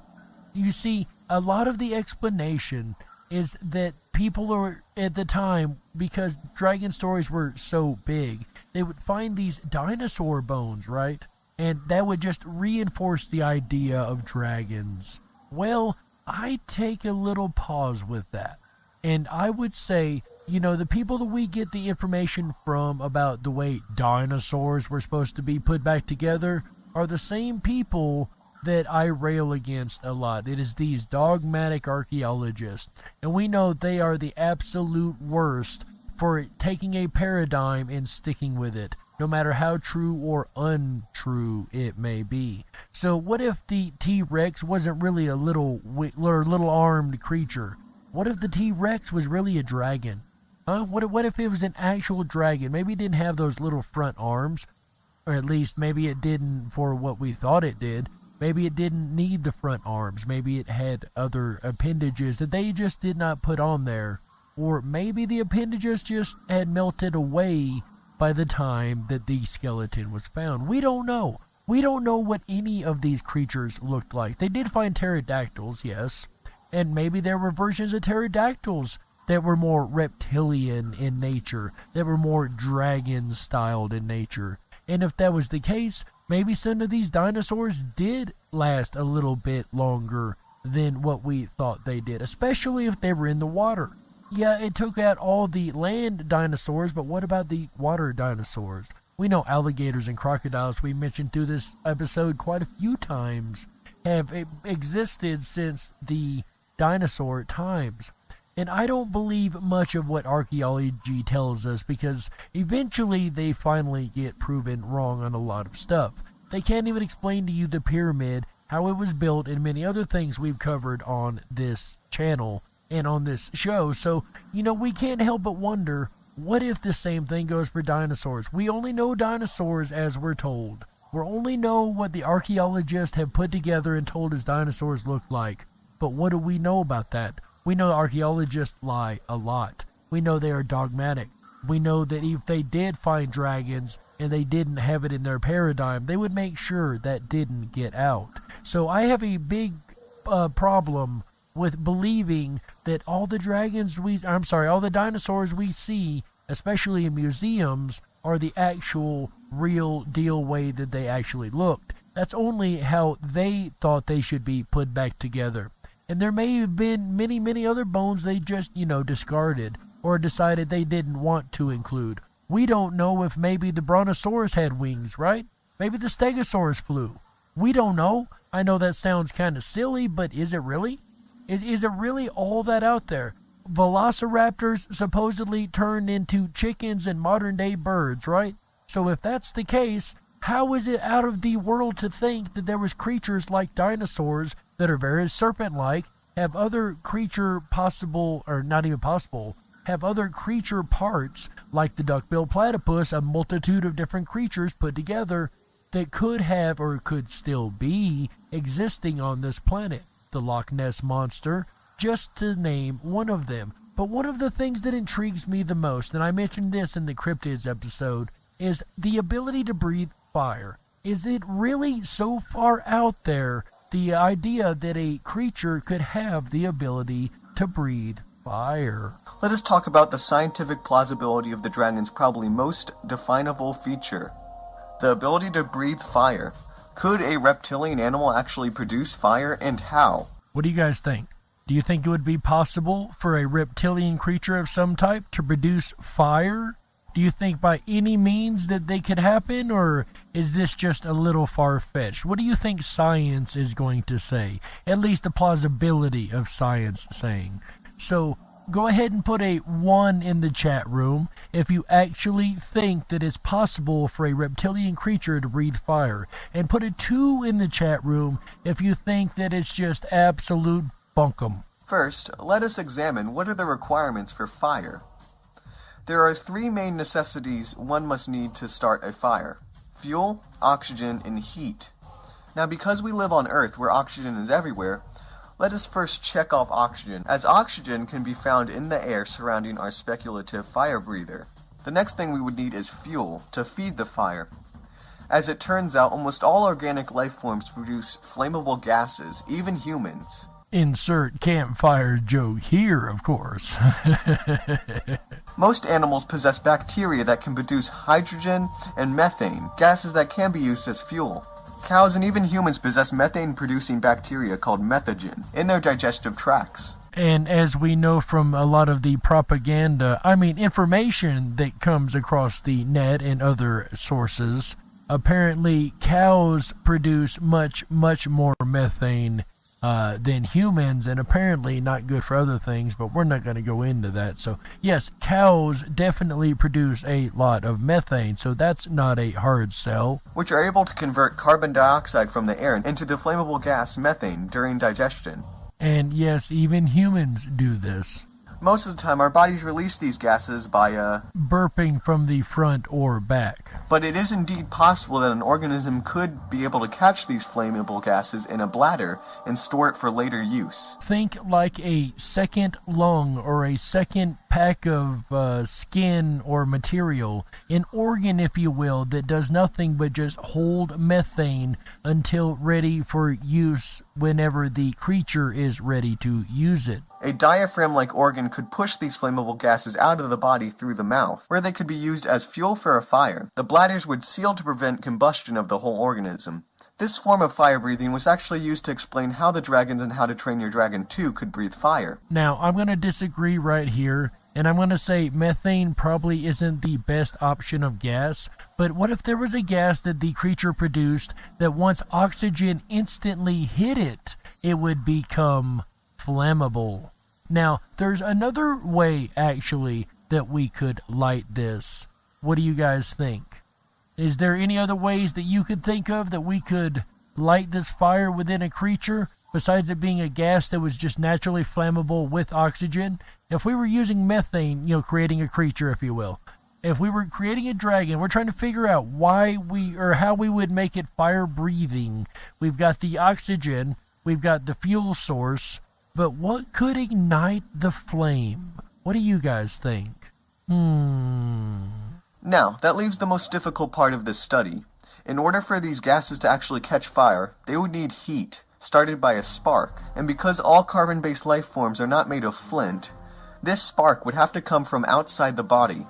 A hypothetical dragon would need a mineral that produces a spark under the right conditions inside the dragon's upper respiratory tract.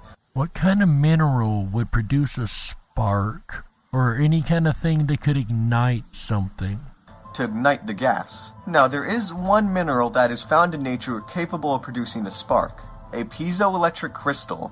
These crystals produce an electric spark when placed under the right mechanical stress, meaning, when you squeeze it, you get a spark.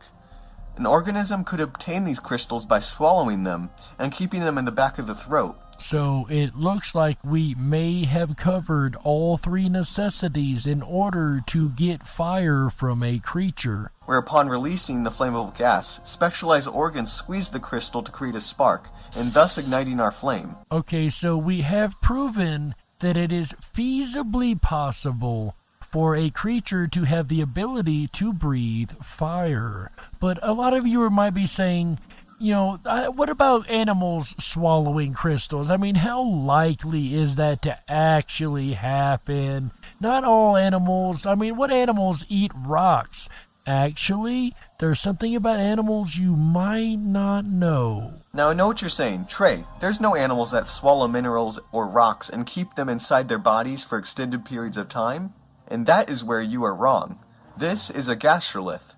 A gastrolith is a small stone swallowed by a bird, reptile, seal, or fish. These stones can be used for a few purposes. To aid in digestion by grinding up food, such as in some herbivorous birds and reptiles, and for buoyancy, such as in some crocodiles and prehistoric aquatic reptiles. Gastroliths have been observed in many dinosaurs, such as sauropods, and even in some theropod dinosaurs, such as modern birds.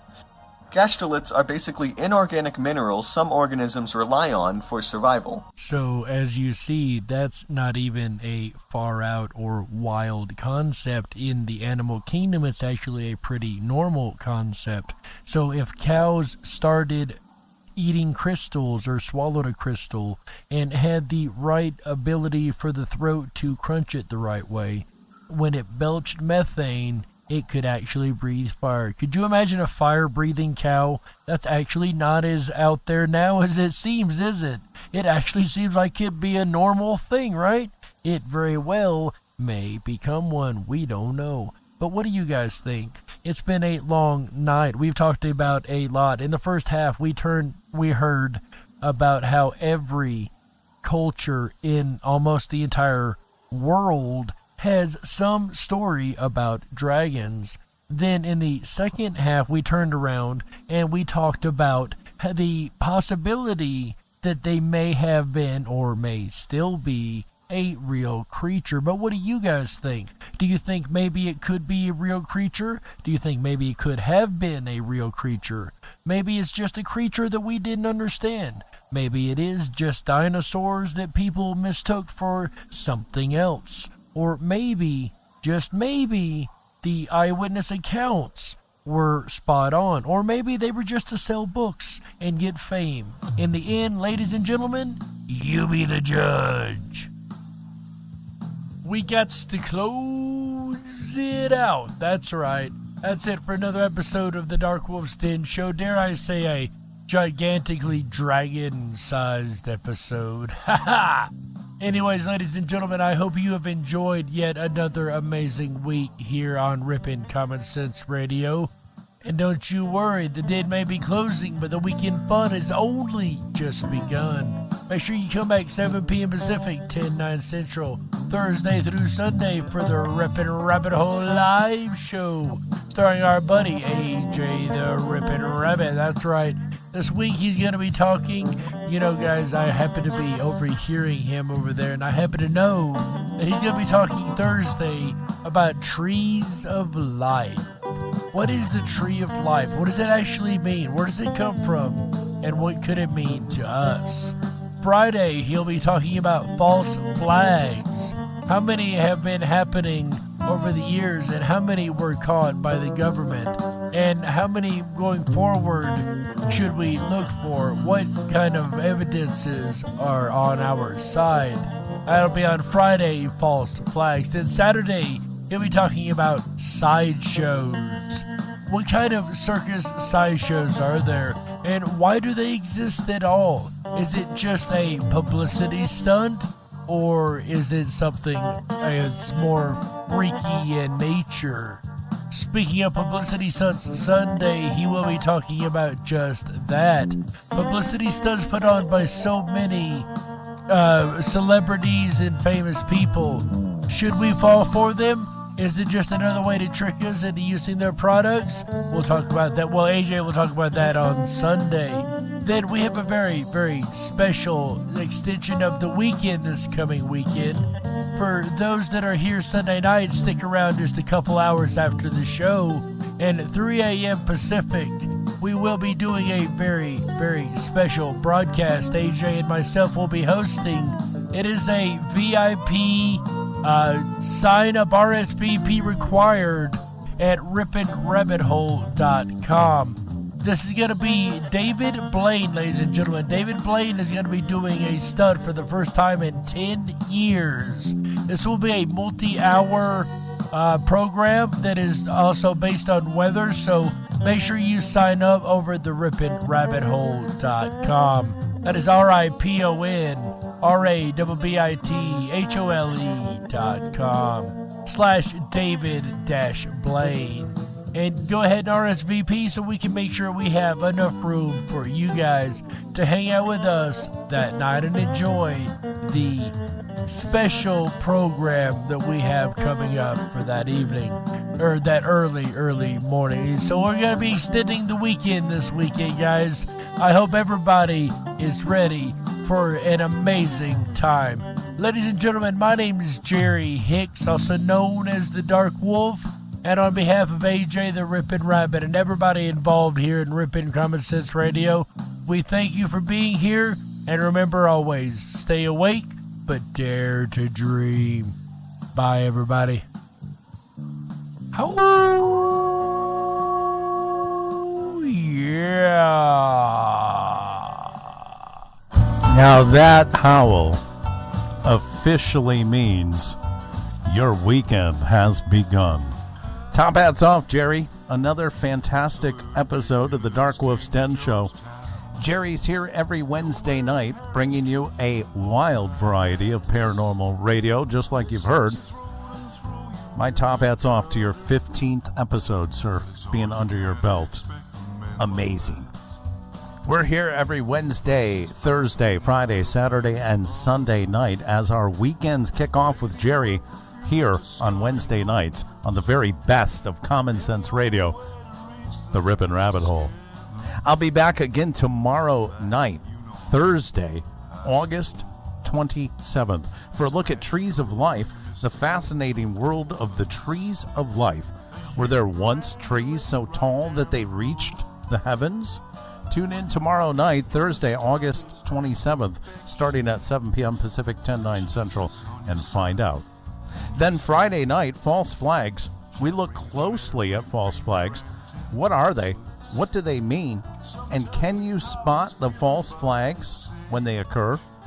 We'll find out Friday night, August 28th, starting at 7 p.m. Pacific, 10/9 Central. All shows begin at 7 p.m. Pacific, 10/9 Central. Saturday, August 29th, no exception. We're going to look at Sideshow, Freaks, Geeks, Punks, and the Sideshow Circus. Is the lost entertainment acceptable in today's modern-day, politically correct world? I'm not so certain. Either way, we're going to explore the rabbit hole of Sideshow. Saturday, August 29th. Then Sunday, August 30th. Publicity stunts. How to capture the world's imagination with clever publicity. In the past, what has worked? What does work today? What doesn't? The results may shock you. But the weekend doesn't end there, folks, as it's an extended weekend. As an exclusive special event here on the Rippin' Rabbit Hole will begin just moments after we end Sunday night at 3 a.m. Monday morning. join us for the David Blaine Ascension Live watch party. Now, RSVP is required. There's a link now in the chat room where you have to register for the event. You'll get notifications and further details there on the website. But I encourage you to join us 3 a.m. Pacific Standard Time, 6 a.m. Eastern, for our live David Blaine Ascension watch party. It is going to be a blast. I've got several surprises planned for that event, so I hope you do RSVP today. I'm going to make my way over to the VIP backstage lounge and congratulate Jerry on his 15th episode here on the Rippin' Rabbit Hole. So I'll see you again tomorrow night. Until then, I'm AJ the Rippin' Rabbit. Take care of yourselves and each other. Good night.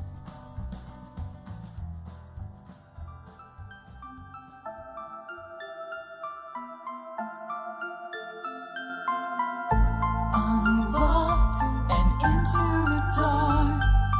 Some things are better left unknown. And I'll never find you here, 'cause no one's ever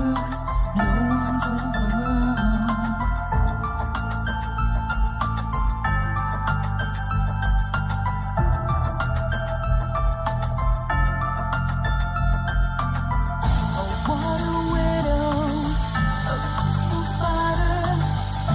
When the grass is green, she's a sneaky hider. Hide the lies and the alibis. Oh, what a sinner. Is it in her?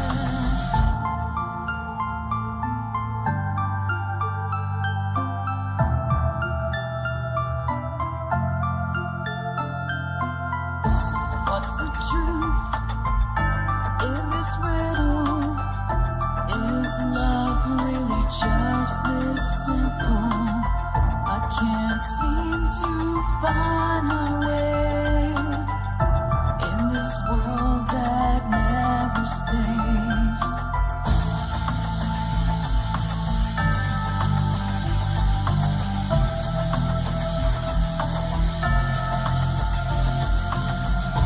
What a widow, a peaceful spider. When the grass is green, she's a sneaky hider.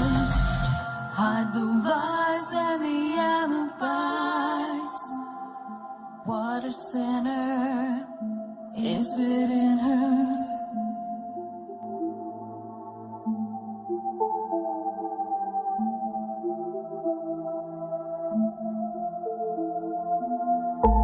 Is this real? Just illusion. I'm lost in wonderland, confusion.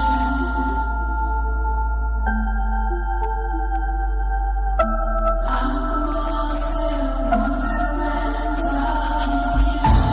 Is this real or just illusion? Manifestation or a dark delusion? Is this real or just illusion? I'm lost in a wonderland of confusion.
Don't you wish that your weekend was longer than just 2 days?